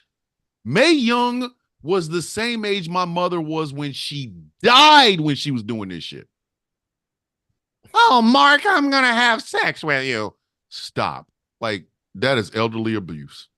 You're going to put literally the world's strongest man into a somewhat romantic relationship with a woman so old, her social security number only has 5 numbers in it. Are you And then fucking, are you she's kidding? The older than his own mother. older than his own mother. And then they turned around and recycled this shit because they gave it to Viscera. Here's this big, swole, big, fat. No, I ain't gonna call him fat, but he's a very big man, He is a very large individual. very large individual. Then And all they of a sudden gave he him comes out. He had Love this Daddy whole V, yeah. Love Starting Daddy. out starting out with this whole men on a mission, being Then he was an acolyte with a rapper yeah, ish type of yeah. Then he thing. was Then an uh, acolyte, which yeah, was for the Undertaker. Undertaker, and And he did that for a few years. Then he became just Love, Viscera, which yeah, was just but he was Love without the Undertaker, and then all of a sudden he just came out one day with a damn silk clothes. with a big ass Hugh Hefner silk And his finish. robe-ish. Do you remember what his finishing maneuver was? Do you remember? Because I do. Yeah, Never forgotten it. it was This man would drop a man so on it his was stomach, then he would lay on top of him and would and hump him. hump him for the 3 count. Yeah, Why? yeah. That was You know, his when finish. His finish. It used to be, um, just slamming him down on the ground and jumping on top of him. I when I It think of was it makes me like that's when I'm hearing Carl Thomas is emotional right now. You like Like that. That's some like like that's some shit. Yeah, after you get pinned like that, you got to go to therapy. if you 550 pounds of black man humps me while I'm laying on my stomach, Vince is paying for all of my therapy. Somebody's disappearing into the Florida Everglades.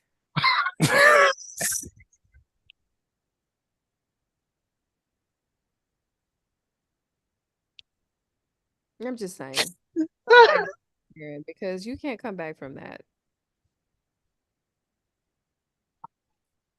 Or somebody's magically going to have a heart attack. Conveniently stroke out. Just saying. Use your Do you Look understand? at Do you us, that's some traumatizing shit, though. It It is is. really you, dog. You can't sell that to me. No. It's like, no. You are a big man. I will take your Yokozuna splash. I'll take the black hole slam. I'll take whatever. But if you lay me on my Nah. motherfucking stomach and then you I put said, 550 pounds of black man on my back to I'm leaving the So, ring and my I'm first going thing to is, Vince and I'm giving him my therapist's telephone number and I'm telling him. I'm going to find said, out how to I'm, replicate a brain aneurysm on Google Incognito because there's no fucking way. I said, so I'll lose, by count out. Mm. I'll be Mm-mm. damned if you're gonna get on top of me and just hump me for 3 seconds. Uh-uh. Somebody Oh, having no, no, no, no, no. someone's gonna have a heart attack. Someone's gonna have a brain aneurysm because ain't no I fucking way. said, no, I will walk my happy black ass outside and wait for 10 seconds. That man said, Mm-mm. Mm. I'm And if not you even say, and if you try to and change it where, if Diva's you try over to here. change it where there's no count out, no count out, I'm Listen, and not no Diva DQ, scares. oh, first thing I'm doing, I'm grabbing a brick. Listen, Diva scares the ever loving fuck out of me because she's like, I'm gonna find a way to give you a brain aneurysm. Fuck. I didn't know there was I know. Google Incognito. The fuck? It's Google for when you want to I murder. know, right? Fuck. Incognito, whatever. But all I know is I'm not even a man, and I feel some type of way about that. Like what? And then, listen, if you go online right now, if I you don't go need online, the visual is enough for me. I I have an active imagination. the first time I saw it, I said, I Is hope Viscera is making a lot of money. is he diabetic? He's dead. Okay, Mm, good. yeah. God damn.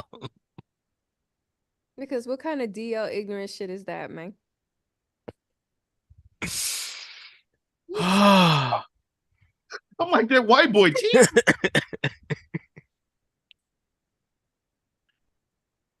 But like, Good. Damn. diabetic now he dead. Well, good. All right. God damn. You see how I say this with a whole straight face, right? Yes, you didn't Yes. Didn't like even no wink, flinch. no psych, no nothing. You like good. Like, I fuck. said didn't even flinch, didn't even blink twice. Just said, "Oh, he did. Oh, Listen, good. good. Fuck. God damn. Oh, good." But Get that my it goes back to what I'm saying. We have mythologized the Attitude Era. And we yeah. need to be honest about it because you can say what you want to about just the tip. I cannot believe I just called her that. You can say what you want to about Jade Cargill or Bianca Belair or Becky Lynch or Charlotte Flair, Lash Legend, Nikita. You can say whatever you want to about the current women wrestling in WWE today. Gothic Taylor Swift. And Rhea Ripley. You will not listen. There's no bra and panty match for Charlotte Flair versus Rhea Ripley. Both of them will beat the fuck out of you. He said they will beat the brakes off of you. They will beat the ever loving shit out of you if you come to them with that suggestion. If you come in and say, "Hey, check this out, Rhea." So we're gonna do is a bra and panties match. Stop. Listen. If Rhea doesn't whoop your ass, she gonna go, "Oi, mate, I'll be right back," and she's gonna go get all the women on the fucking roster, and they gonna fuck you up. Like the fuck.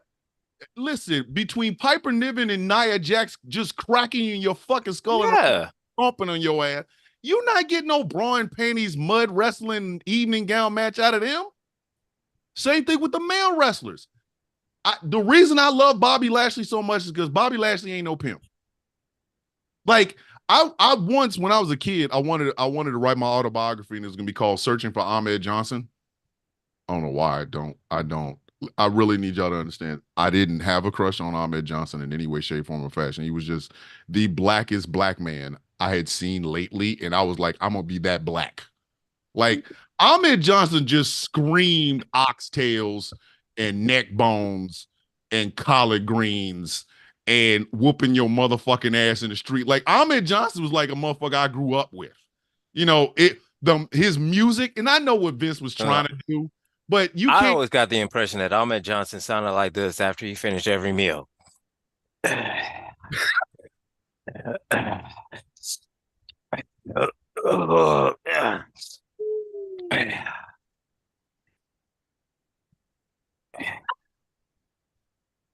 You know, God, Ahmed loved them shitless. That's why he over there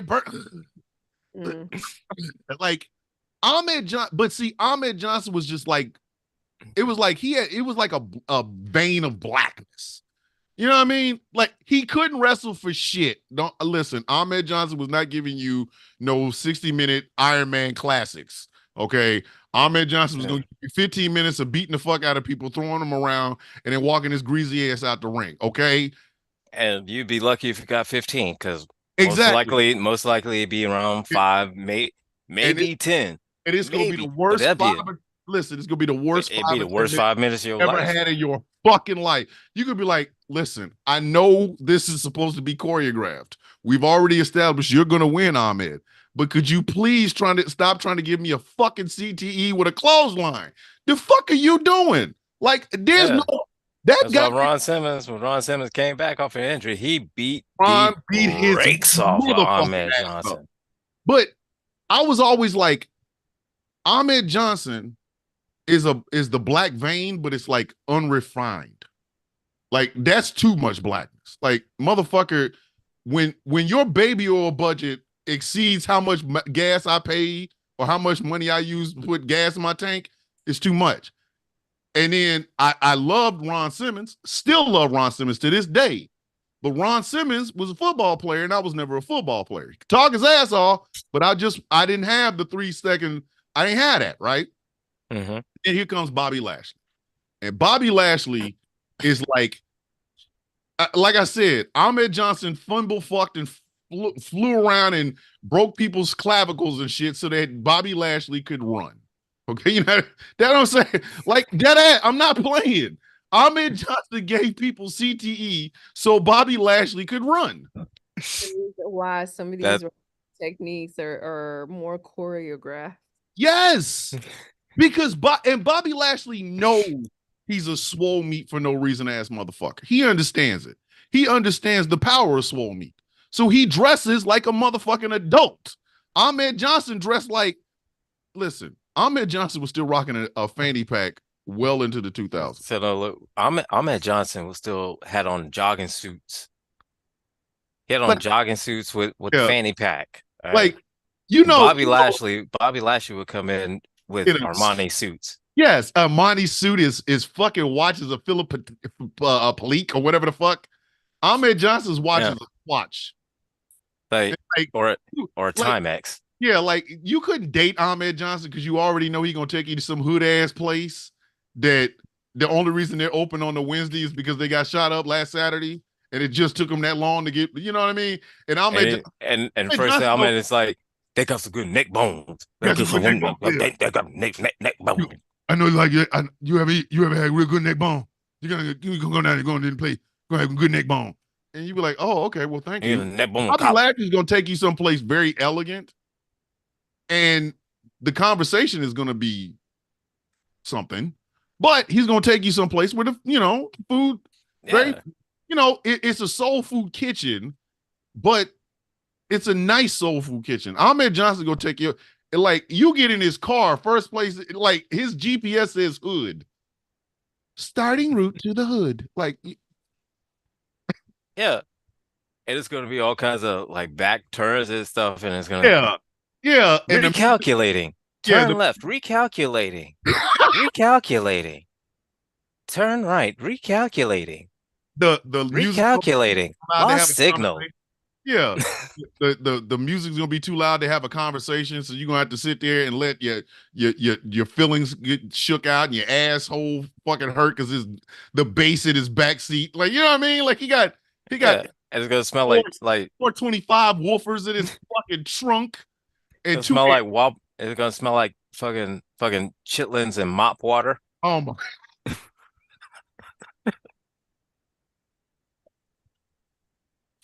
People have all that bass for an album song. All that bass, and he listens to nothing but gangster rap and Al Green. So you go from niggas with attitude to fucking love and happiness. Making the wrong. And by the time they hit that, and all of a sudden your spine breaks. Because them 25s that hit you, like, God, I can't even ride with this motherfucker. Like, everything hurt. And it is like, you have entered the parking lot to the hood. You know what I mean? Like, he gonna get out with a fanny pack. Like, you know that. Like the parking lot is not paved. It's really nothing. Like it's nothing. That shit got potholes with like lifeguards on it because you like the only part of it that's paved is just like where the building is at. Like the whole side, it's just dirt. It's just a big dirt lot. they don't fucking check you for a weapon because everybody in that motherfucker got one. It's like the fucking safety place there. And the song you was just playing in the car with them 25-inch woofers and shit, you go in there, they playing the same fucking Al Green song. You walk in the door, you hear, and it's like, oh fuck, again, my back, fucking spinal column. You know, you're gonna get a plate, you're gonna get a paper plate, fucking styrofoam paper plate with some chitlins, some hog maws, and some goddamn collard greens and some neck bones on it. And you just gonna sit in the corner. Ain't no tables. You sit in the corner. That place. The place where you know for a fucking fact there's gonna be somebody baby daddy fighting another motherfucker that was now fucking his baby mama. You know what I mean? That place. You know that place. That place. I've been to that place. I love that place. You're gonna have a real sweet old lady come up to you and say, "What you need, sugar? Oh my God. What can I get you today?" Listen, yes, ma'am. Look here. Yes, ma'am. Can I get you? Like, and you just wonder, it's like, hey, how is somebody just as nice and sweet, as lovely as you? Listen, in this, that banana pudding cake though, that should be hidden. They got the best banana pudding cake. That banana pudding cake be hidden. Oh, goddamn, Ahmed Johnson. That's what the fuck that motherfucker looks. He looks like. I'm just saying, the sweet tea will fucking raise your AC1. After like 5 sips, you like, motherfucker, my sugar's too high. I am about to burn up. But Ahmed Johnson he reminded me of that. And that's why I'm serious. I was going to name my autobiography, Searching for Ahmed Johnson. I'm not making it up. It was the stupidest fucking thing because what I was going to do, and this was back before you were able to fucking Photoshop. Like they had computers with Photoshop on them. What I was going to do is I'm going to take a picture of Ahmed Johnson, right? The greasy picture of him in the ring. I was gonna cut his face out of it and put my face on it. That was gonna be the back cover, and it was gonna be my journeys as a young black male in America. And I'm serious. I'm not bullshitting. That was gonna be the name of that was gonna be the name of the book. It's gonna have my face in the front of it. It's gonna be like Searching for Ahmed Johnson. And what I was gonna do is I was gonna give the story of Ahmed Johnson while I'm telling my story and shit. I'm not going to do that now. I don't need to. Yes, that was Searching for Ahmed Johnson. That was going. I'm not playing. I'm so fucking serious, man. There's a little factoid y'all can rub in my face every once in a while. Like Diva, you could just tag me the video and go, you was gonna name your book after this greasy motherfucker. Like I was because Ahmed it's like Ahmed Johnson was like the essence of blackness to me. Just pure, just black manly. And then I kind of because he couldn't talk.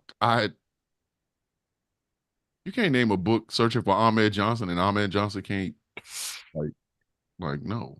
What I'm gonna do? Have him like be like Well, do the all I audio can say first? is Gonna my be searching for Ahmed Johnson, reading by Ahmed Johnson. That shit ain't gonna work.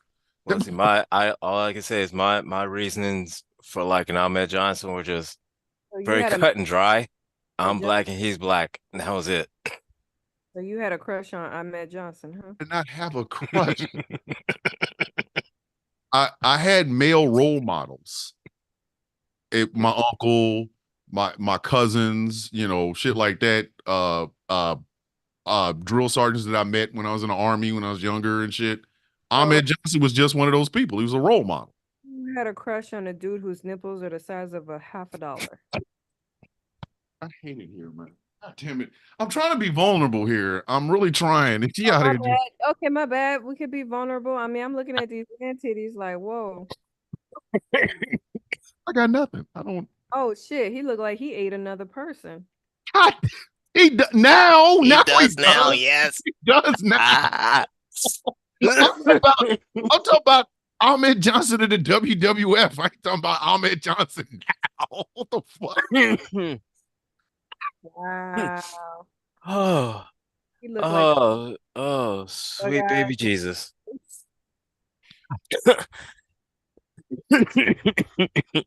God damn, what the fuck?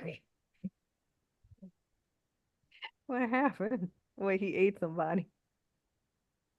Just stop working out. Like, you know, He stopped working out. He looked like he ate yeah. somebody. But I you say know, like he Booker looked like T he came never met a around. plate he didn't like. Yeah, like Booker T and Stevie Ray came around. That made, you know, Harlem Heat was like me and my brother's shit. Like, you know, he was He obviously Oh Booker yeah. T. Oh, Yeah, I loved Harlem Heat. is 60 years old, so I'll give him some credit. But then again, Mike Tyson looked better than him, and he about the same age. I'm just saying. you say he's 56? He's 60. 60? Yeah. Shit. That motherfucker But is look here, only man. 8 years older than me. God damn.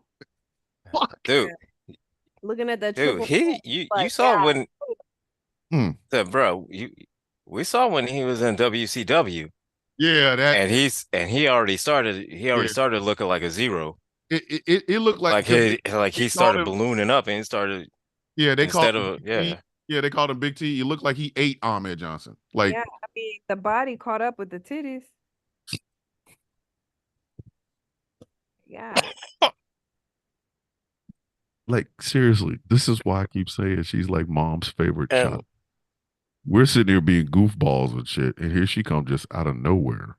Like, She's go little Twinkie. like glorified man titty. Like what Hey, the fuck? I hey, never you looked know at that that, man's boobs. you know that little theme song on TikTok that says "Go little rock star."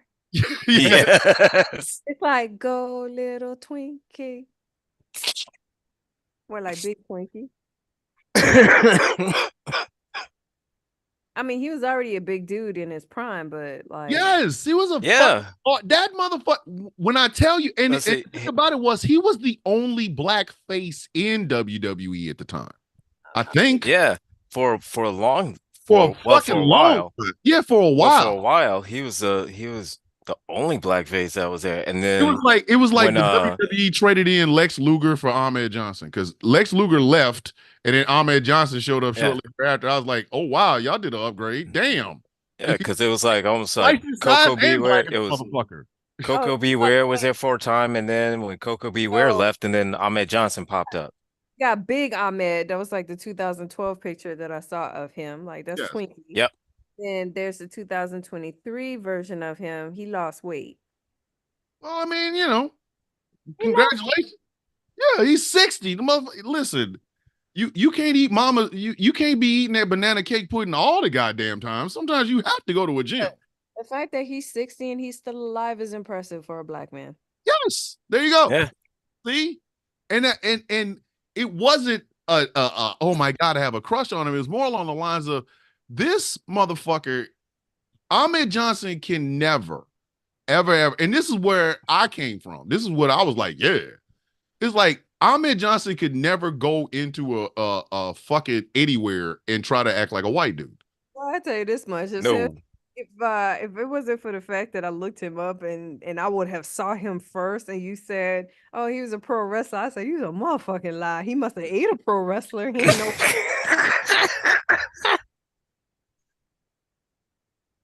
Like where? Like the before and after is rough, man. Like you gotta So go no, get that would have been one of those situations where we were trying to say, well, you got to look at for 20 years ago. Da, da, da, da. Yeah, we would already been we listen. there. It would have our argument would already been sunk. Soon as That it's there, ship, you got to look back at. yeah, that ship would have sailed.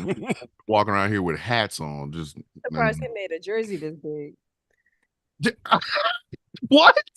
God damn. I mean, God damn. Wait a minute, what did she say? I'm just saying, like, go little Twinkie, go big Twinkie. I think what it was is Ahmed Johnson was like he wasn't trying to hide that. Like there was not a gimmick that you could have given Ahmed Johnson that was gonna hide that blackness. That motherfucker was a black man. Like there's no ambiguity about that. Some people can get away with a little bit. Like Bobby Lashley's another one. Bobby Lashley is a fucking black man. I don't give a fuck who he fucks with. That motherfucker comes in the room. So he was a token back in the day. Yes. Oh, okay. Basically. I'll give you that one. Look, we gotta give him some slack. He gets grace from me. I wouldn't be surprised if people in the comments be like, "You being fat phobic." I'm not being fat phobic. It's just like I wouldn't believe it if he was a professional wrestler because No, he No, was. just like I said, my only So reasoning. this is why I'm like cracking jokes because most professional athletes, right? Yeah. Even after they Mhm. retire, they kind of maintain, like they may not be able to be at their peak maintain, but they maintain Yeah.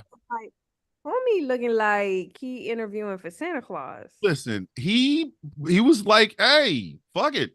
You know, Yeah, once he decided like I'm not wrestling. Fuck it. nobody put it this way, unless something drastically changes, and I can't see it happening. Ahmed Johnson will never be in Hall of Fame. Mm-mm. Oh No. no. Nope. I mean, Now, he's the first African American Intercontinental Champion, but he will never be in the Hall of Fame because he's a bitter motherfucker. Like Ahmed Johnson didn't burning bridges. That motherfucker called So he's he called rain fire while he was on the bridge. I That mean, motherfucker like he was so he's Oh, burned like literally every to bridge everywhere. his defense, because I gotta come in and sprinkle a little sugar in my saltiness. Um, when you're the token, and I yeah. can only imagine the behind the Oh scene locker room bullshit that he went through. yeah. He had Mm-hmm. to like internalize that shit, and he had to like bite his tongue and swallow his Yeah. pride. Now So you get it. Now you get it. That's what. Yep. I would not be surprised if he said, blow that bridge up. I'd do the same thing too if I was a token. And that right there is exactly why I had such admiration for Ahmed Johnson Well, he gave because I can understand. It's like yes, he had the wrestling talent of a very, very, very, very angry, very big man who went to wrestling school just to fuck up white boys. I get that. I understand it. But Ahmed Johnson was not trying to, you couldn't hide that. So he had to embrace it. Now, I'm not saying he was right about it. I ain't. But Ahmed Johnson to me, and this is the saddest part of it. Ahmed Johnson to me, if people had put a little bit more stock into him, I think. I mean, he was 6'2", 305 back in the day. He was a big dude, man. Yeah. Now, he was like the first dude ever to slam Yokozuna, like after Lex Luger, because Lex Luger did it for some stupid shit and didn't even win the title. His Like, debut was 1980 and he retired in 2003. yeah, he Yeah, because I think at the time when he was supposed to have won the world title was when he had the title shot as he was told that he wasn't going to win, and once that happened, it was like he just spiraled. Yeah, he stopped giving a fuck. Yeah, you know, and instead of just doing like how all wrestlers do now, is just kind of do business and kind of keep going. He would have gotten his title shot, and he would have gotten the title. Now it explains everything. So 5 kids, never been married. He was giving somebody the Pearl River plunge. I mean, Yeah, just of course. He was all right. Once that celebrity died down, now it explains why he looked like Twinkie. Wait a minute. I have 4 kids. I don't Twinkie look. Married. Yeah, but I had 4 of them out of wedlock. That's beside the point. They're married. Yeah, that's true. Yeah, I wasn't gonna walk in this world alone. Y'all out y'all goddamn mind. I didn't want any more kids, and I was about to embrace the darkness. Y'all ever seen a black goth dude who isn't God? Like I would have made the Crow look like a choir boy. So you would have been a skinny viscera? Oh my God, I'd have been walking around here with. You'd have been a skinny viscera? I'd have been walking around with summertime with black paint. He did not settle down in his prime. He got and get himself a hospice wife. His daughter is taking care of him. That's a goddamn shame. Oh, he'll go in. He'll go in after he's dead. I mean, He'll go in while he's alive. I mean, no woman's Oh, gonna no. hit him now. He done hit the wall hard. He hit the wall. That motherfucker got the building. God. He 9/11. Yes. I love the building. He took out his own goddamn building. Fuck. The fuck? That motherfucker. Listen, it's late. Trying to tell you. I be trying to tell these dudes, man. Y'all can talk shit all you want about women, but will be a woman is wiping your ass now. You have the choice: wife, daughter, or the nurse at the fucking. Here's the thing, like he's already suffering from kidney failure. What woman is gonna want him? So his daughter is taking care of him. At least Why didn't he drink water? Like at least he's in, he was in his children's life enough to where the daughter gives a fuck. So so True. that's a plus. yeah, but it's like Ahmed Johnson kind of represents A cliche. true, Okay. very true. It's a Very cliche, true. you I give know. it that one. Cliche. I will own that one. I will own it. But you know what the other thing that he kind of represents for me though? A washed up athlete. Lord, not now. I'm talking about back when he was wrestling. I'm not talking. A stereotype. And again, like I've always said, my reasonings were just very straightforward. I'm black, he's black, and that was it. Listen, that motherfucker was unforgivable black. That's what I wanted. Because when I was younger, I wanted Prince. But I realized I was taller than Prince at 15, so there was nothing I could fucking do about it, right? It's like 6'2". That's not tall. It's like appealing. I'm 6 foot, but the idea of like, I don't think we've ever had a truly a black wrestler that is just loved for being himself until Bobby Lashley. You know what I mean? Like Bobby Lashley cannot help his genetics. He can't help his workout regimen. That motherfucker could probably be on all the juice and I'm still gonna be okay with it. Because underhook powerbomb. yes, aka the Pearl. Yes. Pearl River plunge.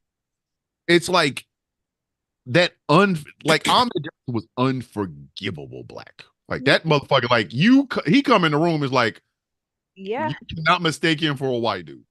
I mean, it's not about mistaking. I mean, his presence was definitely felt. Exactly. Yes.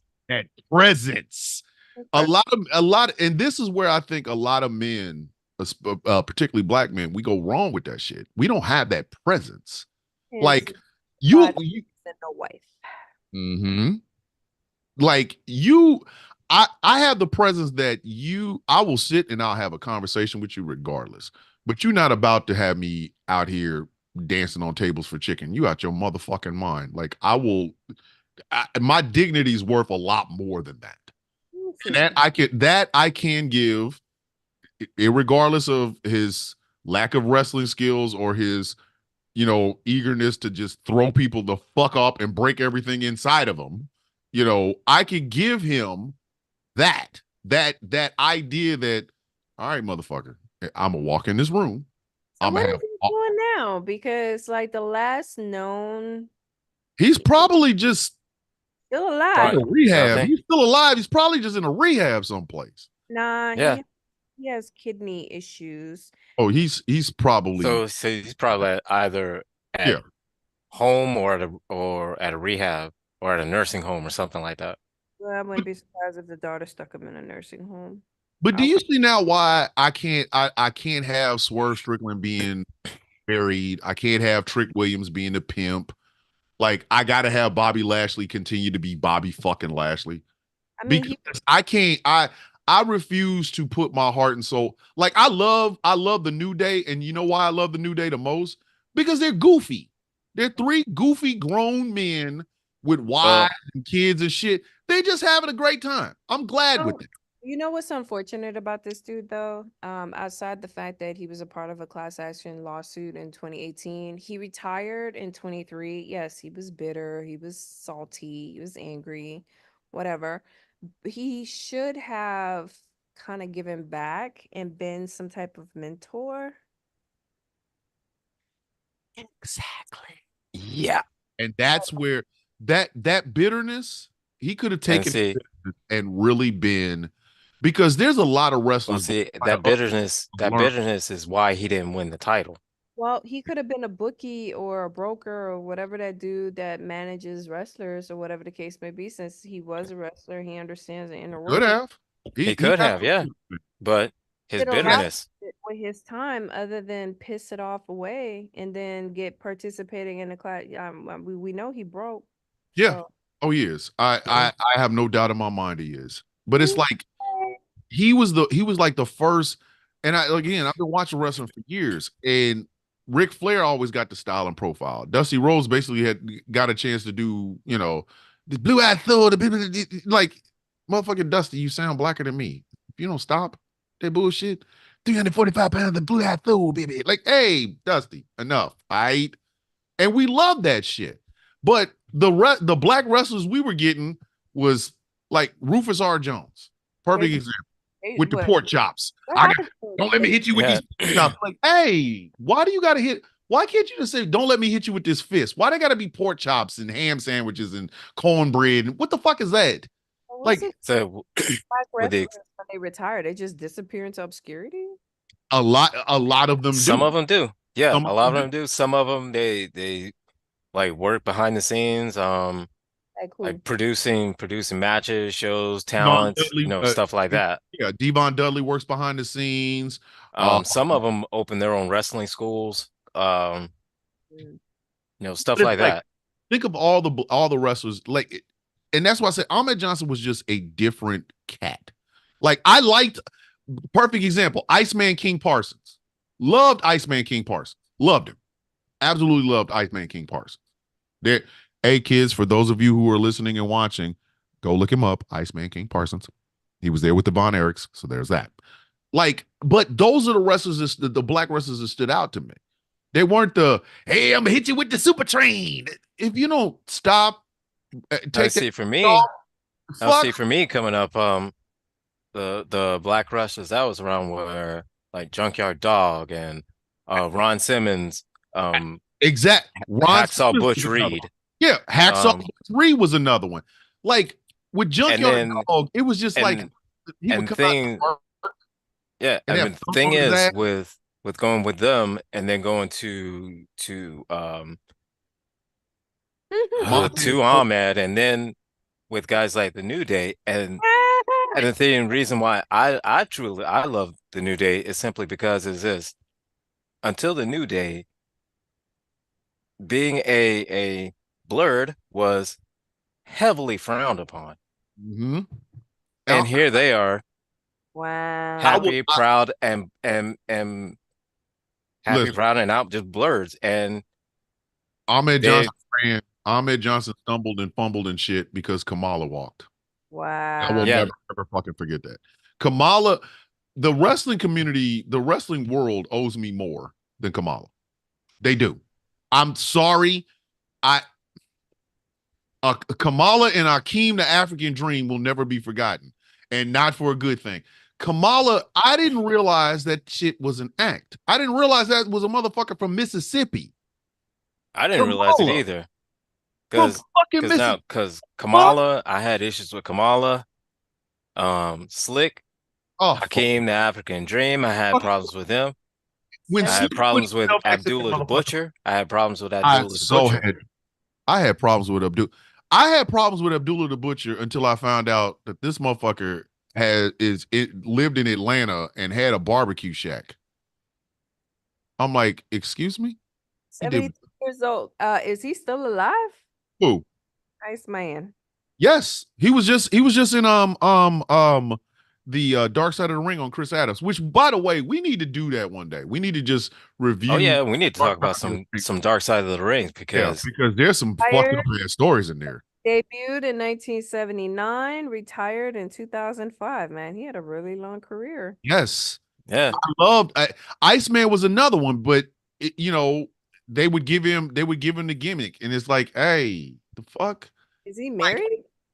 I think he might be. I think He he might. doesn't list his family or children. That's what I said. Like when you look at when you look at black wrestlers from Kamala's day and Rufus R. Jones's day, that's Slick's daddy, by the way. So all of the shit you hate about Slick, you can hate Rufus R. Jones. I always remember Rufus R. Jones because as a kid, he's the only one I saw that actually was Bulldog Bob Brown's friend until Bulldog turned on him and then fucking Rufus got into a fucking fight with his ass. So I remember Rufus R. Mhm. Jones, but I was never, oh wow, I'm a big Rufus fan. And then Junkyard Dog comes around and he just reminded me of Rufus R. Jones. I was like, Oh, really? Same gimmick, man? Really? besides missing a tooth, he looks good for his age. Mm-hmm. Oh man, you know who was also black, but who also gave just to me some of the worst promos? Ernest the Cat Miller. Hey, I hey, like Ernest Cat, but his promos, he's another one. He's another one. And mind you, Ernie Ladd. Ernie Ladd was a former football player turned wrestler and was one of the best goddamn wrestlers of all fucking time. You mean to tell me the template for Ernie Ladd never spread? Why the fuck do we have to have Kamala? Why would we have to have Kamala in a time where people are, scaring little white kids? Oh my God, the big Negro from Uganda. The fuck? Are you serious right now? Ernie Ladd looks like James Earl Jones. He do. He He do. does. They He could be do. brothers. They He could be for real brothers, does. man. He He do. could be his little brother and everything. Listen, He one of has my the same deep voice. listen, no, he had there's a story I was just telling. We told this one last week. with Wait, Jim why this Brady. man evolved looking like what's his Lawrence Fishburne and then transitioned to James Earl Jones? Like he went from looking like Lawrence Fishburne and now he look like James Earl Jones. Holy shit. But like Ernie Ladd, we told this story last week. Ernie Ladd, when he was talking to Ox Baker, because it was like it was a riot. This is what real riots look like in wrestling.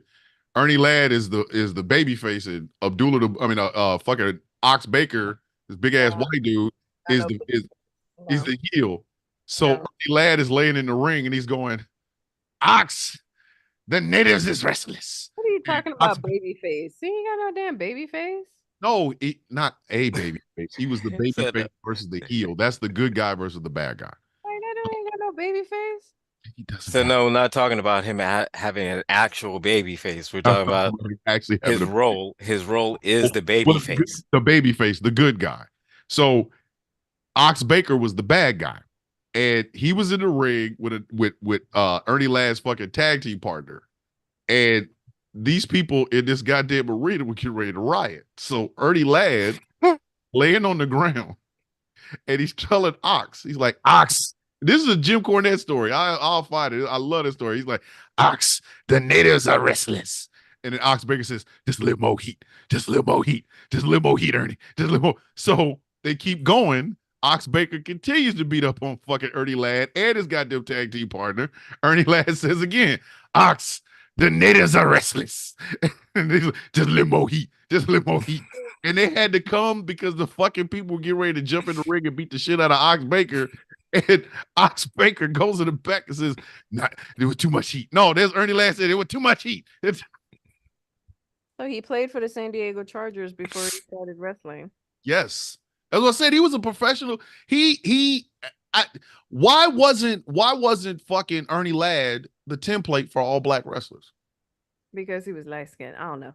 Hold on, Bobo Brazil. There's another one. Well, Brazil, yeah. Bobo Brazil was another fucking a recognized champion. Like, I'm just talking shit. Here it is. I got it. I got the Jim Cornette thing. oh my god. So he debuted. What year did he debut as a wrestler? But it's like they did all of that. That 19- Bobo Brazil, the fucking Ernie Lads, and somebody, I don't know who in the fuck gave this black man this goddamn idea. He wrestled for 27 years. They gave this motherfucker the idea of Kamala the Ugandan giant. Oh. Nah, but his nickname was the Black Cat. Yeah, Ernie the Black Cat Miller, not Miller. Yeah, it was Ernie Miller. Yeah, Ernie the Black Cat Miller. I mean, fucking Bearcat Wright, for fuck's sake. So when I see people like Montez Ford and Obafemi and goddamn Bobby Lashley and Swerve Strickland, I love them for what they're doing, but I also love them for the way they're doing it. That's why I don't want to see Swerve buried, and I don't want to see Trick Williams turned into a pimp. I don't have the stomach for it. Like, I think wrestling could really use without putting them goddamn stereotypes on black wrestlers. I really do. Like, you can say what you want to about Jade Cargill, but she is being portrayed as basically wrestling's version of Storm from the X-Men. So right? Yeah. No. So here's the thing about my attitude about, the tip. The fact that they are propping her up, because I've read the articles and everything like that, it's the fact that her accomplishments don't match her talent.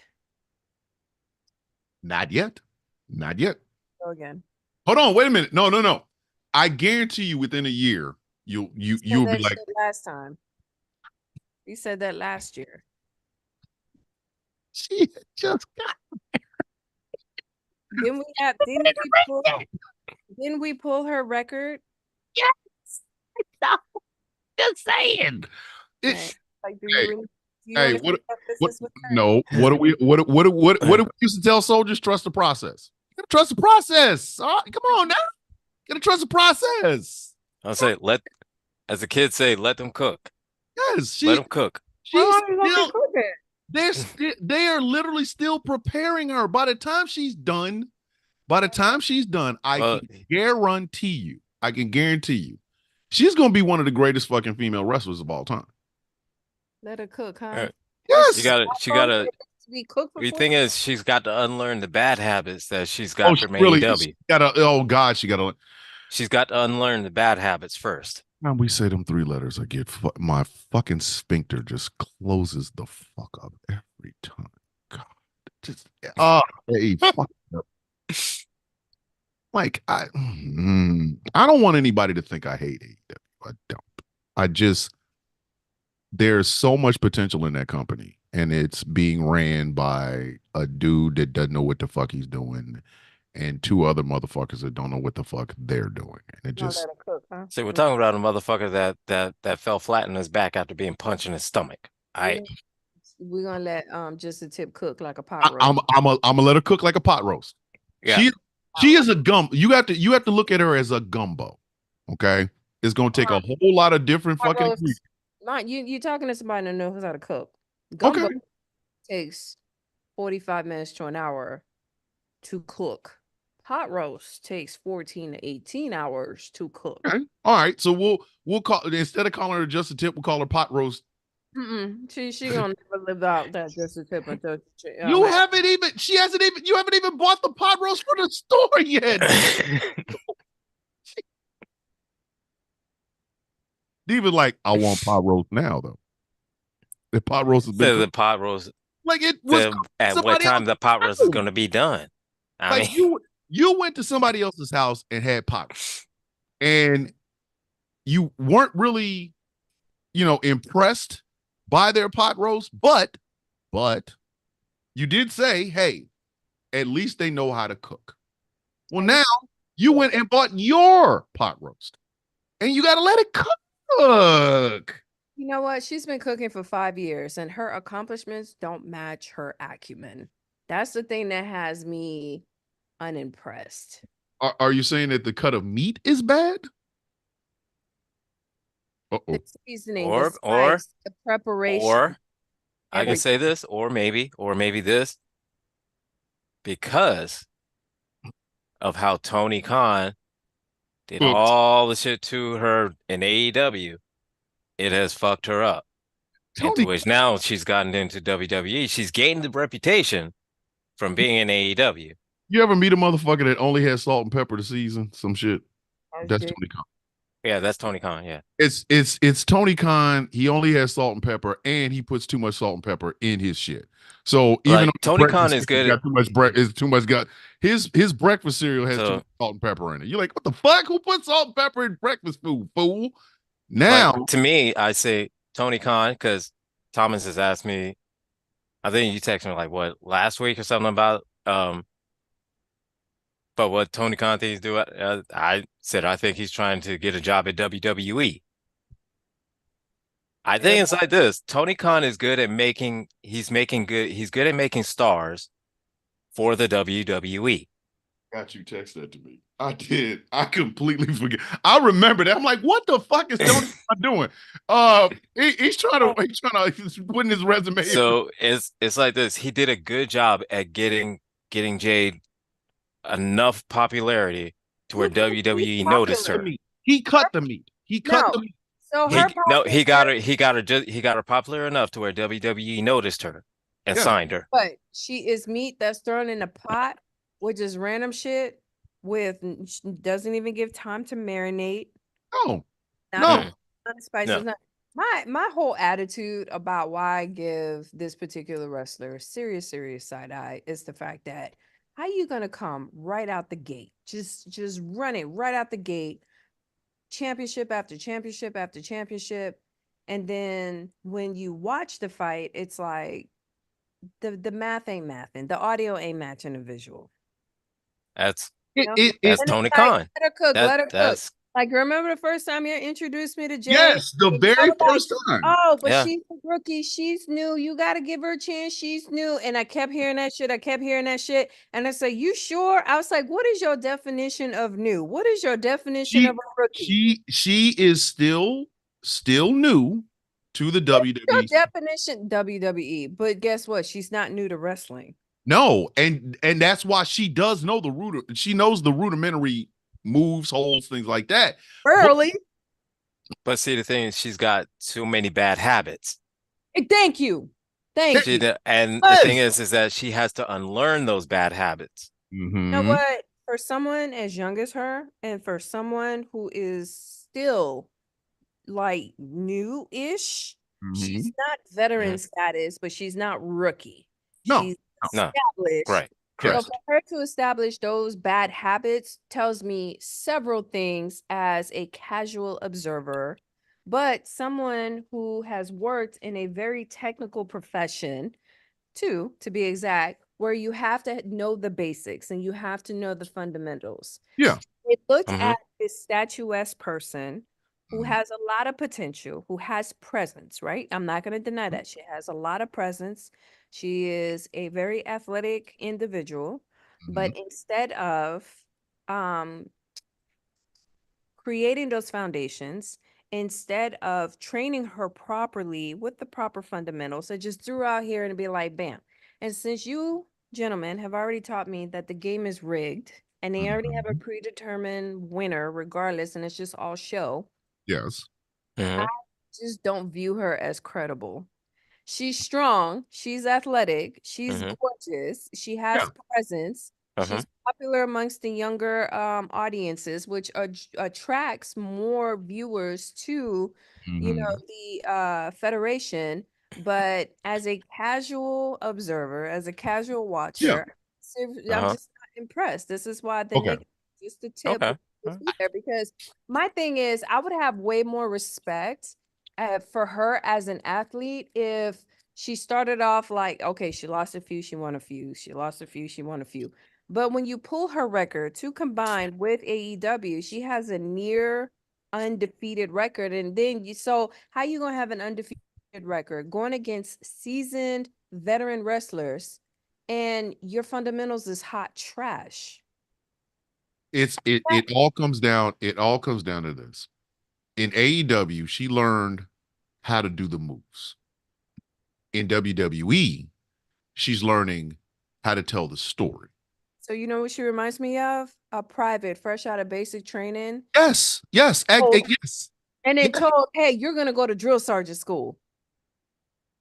Yeah. Yes. Because guess what? The fundamentals Not of drill sergeant yeah, drill school. sergeant school. Because the fundamentals of being a soldier, the fundamentals of being a teacher under the be no do guys, because I'm Yeah. old school NCO, old school of be Old no school. do. Yes. You know, under the fundamentals of what it's like to coach, teach, and mentor. She skipped all that shit and went Yes. straight to drill Mhm. sergeant school and was like, Because oh my God. She don't even because know the basics. She don't know her job. She don't know none of that shit. She just looks good because she has the because aesthetic. because if you look at it that way, if you put it in Army parlance, she is a private that went to drill sergeant school. She has no credibility with me. Here's the thing. She was sent to drill sergeant school by people who didn't realize, oh shit, she's a private. What the fuck we doing? So she gets there, don't know what the fuck she's doing. She has no idea. She learns Wait a minute. drill sergeant school shit. And then hey, we're gonna put you out on the range. What the fuck? Well, you're not ready. But let's You say never shot a single major weapon system and you gonna try to teach somebody else how to now, shoot the weapon now system. here's where this story, here's where the evolution of Jay Cargill goes. She leaves drill sergeant school, and rather than reporting to the range, she reports to her first duty station, place she was going to go before her ass got sent to drill sergeant school. And she gets to her first duty station. You get a seasoned NCO, little E6, and it goes, "What the fuck? How'd you get a patch? You're a pro. What the fuck? Why are you wearing that hat? Man, take that shit off. First off, come tomorrow morning. You already know where you're supposed to be, when you're supposed to be there, in the uniform you're supposed to be in. So get your ass there, and I'll walk you through the rest of this. Now, her company commander doesn't notice. Oh fuck, we brought a drill sergeant in here. It's a private. The fuck is the drill private? Fuck is this? But our first sergeant clocked it. Exactly. And the first sergeant goes to that staff sergeant who he's about to put this drill private underneath and goes, staff sergeant, fix this. Please fix this shit. And do not take no for a fucking answer. I don't give a fuck if she's got a patch. Fucking fix this. You go Roger Top, you go Roger Top, and you take her ass underneath your wing. Now, and hide her from the sergeant major. well, you have to hide. You're gonna have to hide her from the sergeant major. Sergeant major is gonna rip everybody a new one. Yes. So that's what you do. The very first thing she shows up at the first day she shows up at your duty station, you go, the fuck? Man, take that shit off. Don't you, and you tell her, don't you ever put that shit on again. Until you've earned it, do not put that shit on. But they told me to go to Fort Jackson. No, I'm telling you, bring your ass to the goddamn motor pool at 6:30 in the morning in your PT gear so we can do PT. And you walk her through the steps. That's where Jay Cargill is now. Jay Cargill is at her first real honest to goodness duty station. And she is under the tutelage of some very well seasoned goddamn NCOs. She gonna learn the ropes from everybody. She's gonna learn how to do Oscar's shit and Becky's shit and Charlotte's shit and Rhea's shit they put her with the fucking best mentor she could fucking have in Bianca Belair. So when Jade inevitably either Bianca turns on Jade or Jade turns on Bianca, by that time, Jay Cargill will be ready for at least a singles match, and she won't embarrass her goddamn self. Can't be winning accolades and championships and titles, and you don't even know the basic fundamentals. This is why you got a mofo like me that be clocking shit like, nah. Because you can. Well, see, his You can't if you work for a mark. If you work for a Mark Booker, you absolutely the fuck can, because we've already told you it's all predetermined, right? So it's all predetermined. I have a question for you. Okay. And any other wrestler who isn't exactly popular, who doesn't have that stage presence that the Tip has, would she be getting all of that grace? Yes. He's a Yeah. No, I'm sick. You know why? You know why? because it used to be. I'll go back to the territory days. Territory days. The only one that's clocking is bullshit, right? I know, but hold on. Let me Hold up, hold up. let me go back to the territory days. Richard Fleur didn't know a motherfucking thing. He didn't know shit. He was just a very big, swole me for no reason ass white boy. A But near undefeated champion, though. hold on. Wait a minute. Wait. When Ric Flair had his accident and everything, he had to relearn everything, right? He had to learn how to do a different style. So before, he was just big, swole meat for no reason, throwing people around. I think his finishing maneuver is like a fucking hammer or clothesline or some shit, whatever. He has a fucking plane accident, breaks his back. He has to learn all this shit again.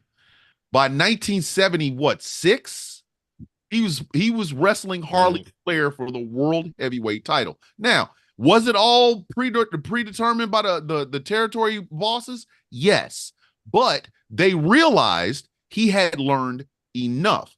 Now, fast forward to 2020, whatever the fuck. If you have a person who is not competent in their job as a booker, like I'm the biggest fan on earth. Biggest fan on earth. I could probably be a booker because I've been watching wrestling for so long. But if you're just like, Dad, give me $1 billion. I want to open a wrestling company.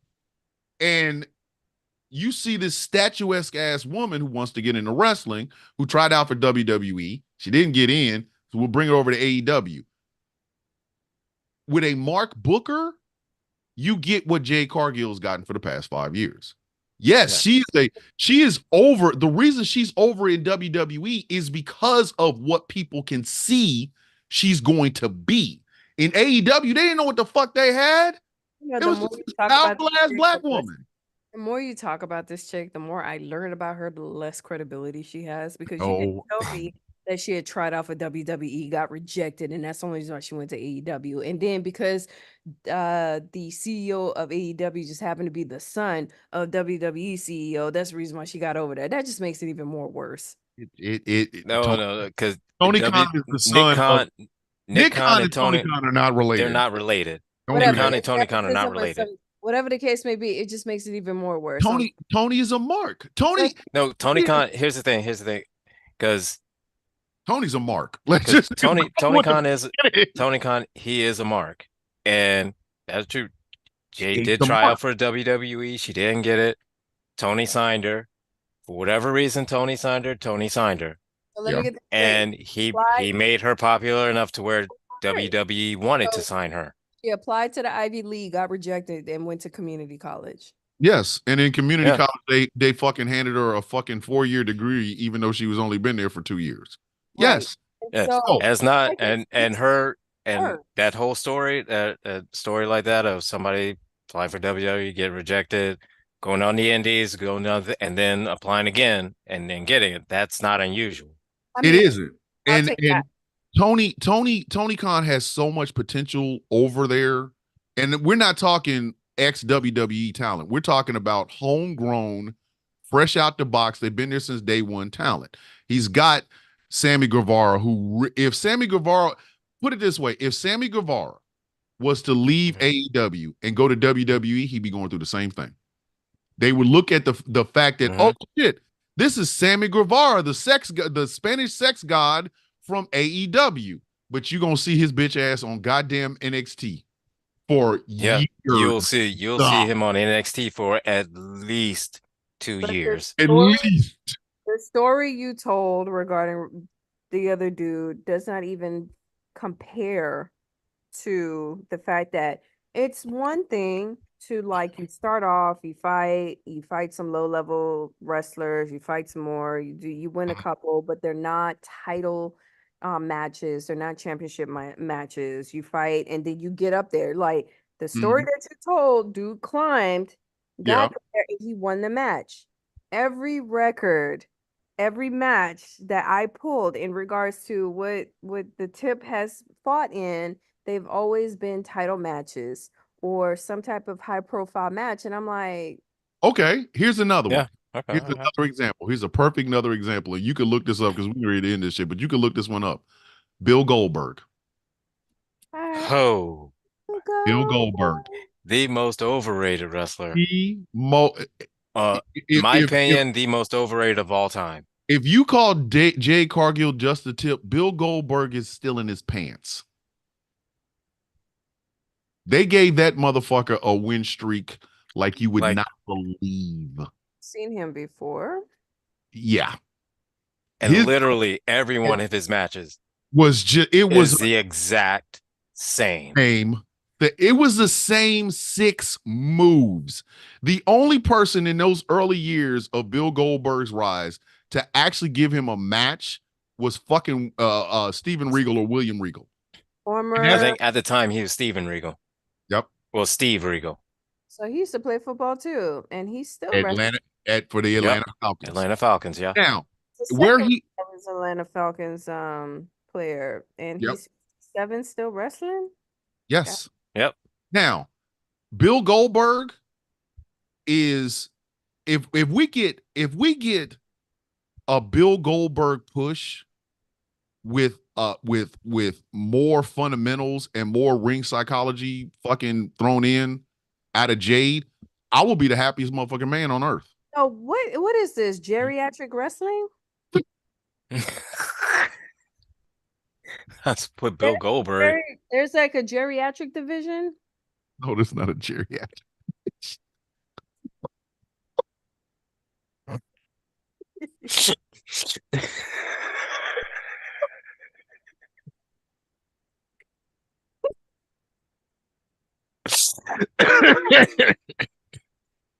Like, I might go throw a hip out or something.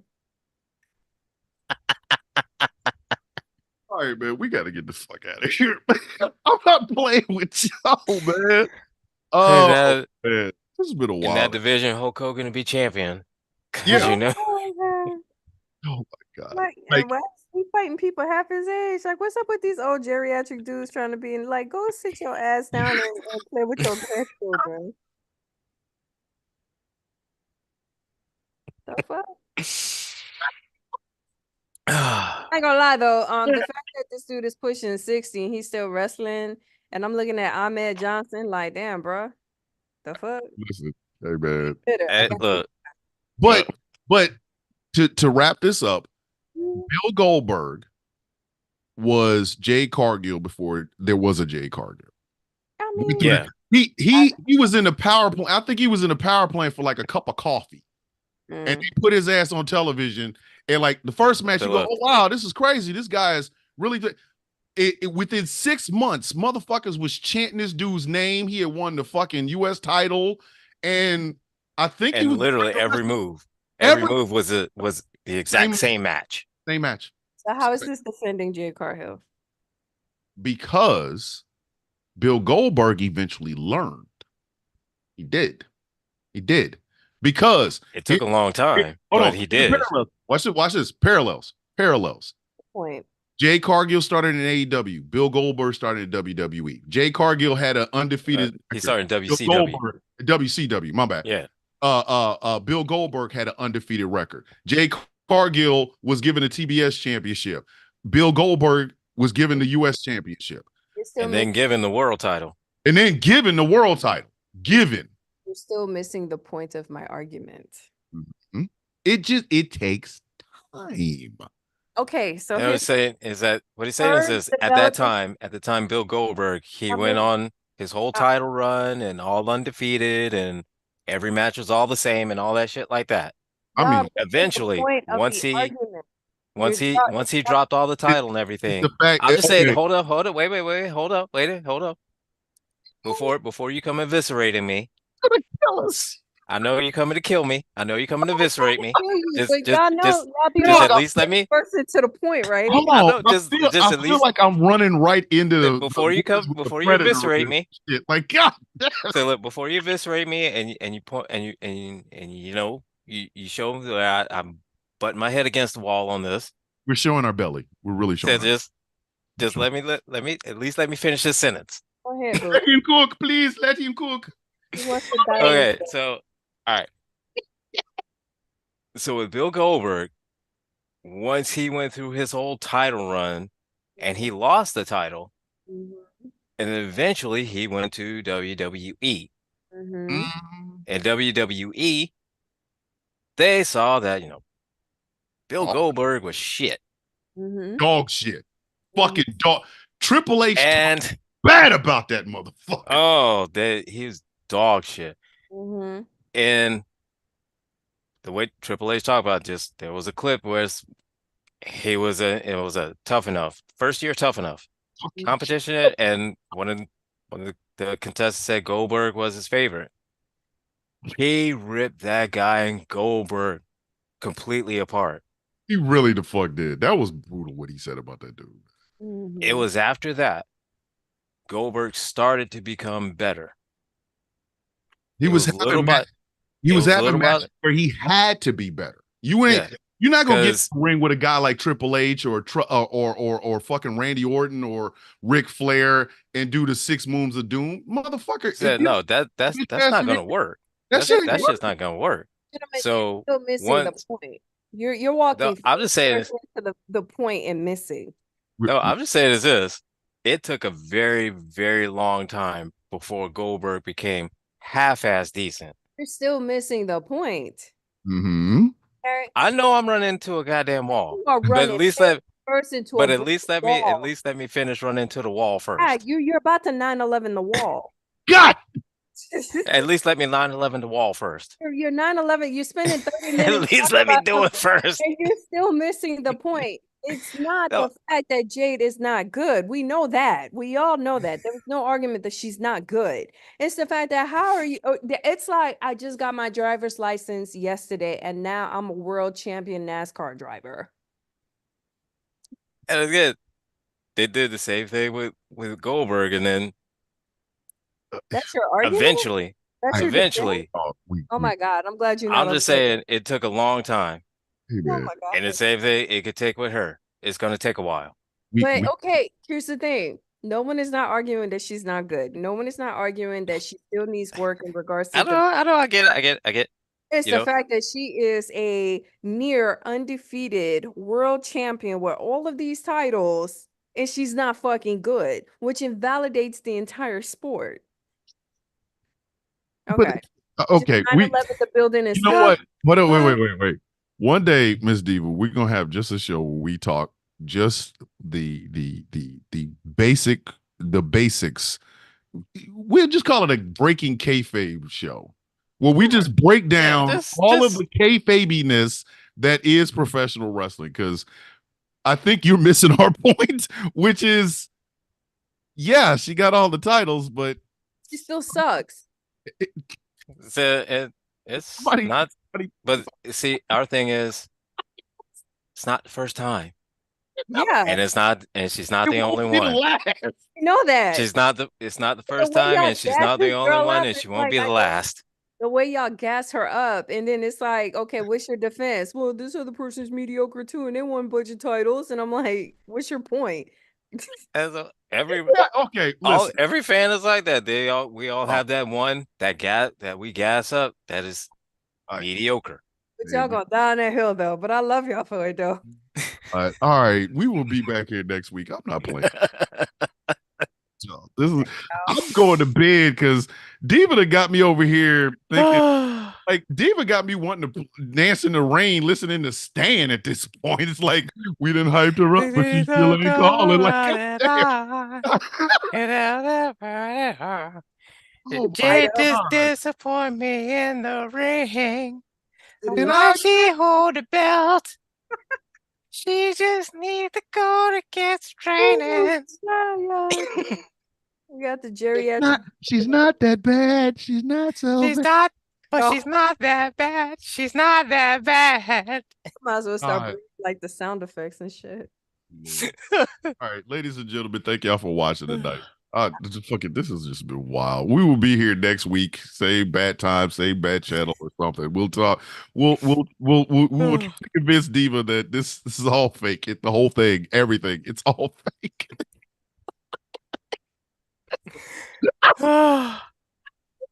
Oh, We have to do it, man. All right, ladies oh, and gentlemen. Angry, thank you, Diva. I told uh, you. before like I gotta Your holler mom's at you favorite child.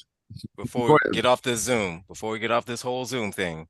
We Okay. get end the show, get before all the Zoom. I need to talk to you for a couple minutes about the big things that's happening. I got you. All right, ladies and gentlemen. 1, 2, 3. I guess is a disqualification or something. I don't fucking Yeah. I don't know. We had no, we We had a count out. It's a we had count a out.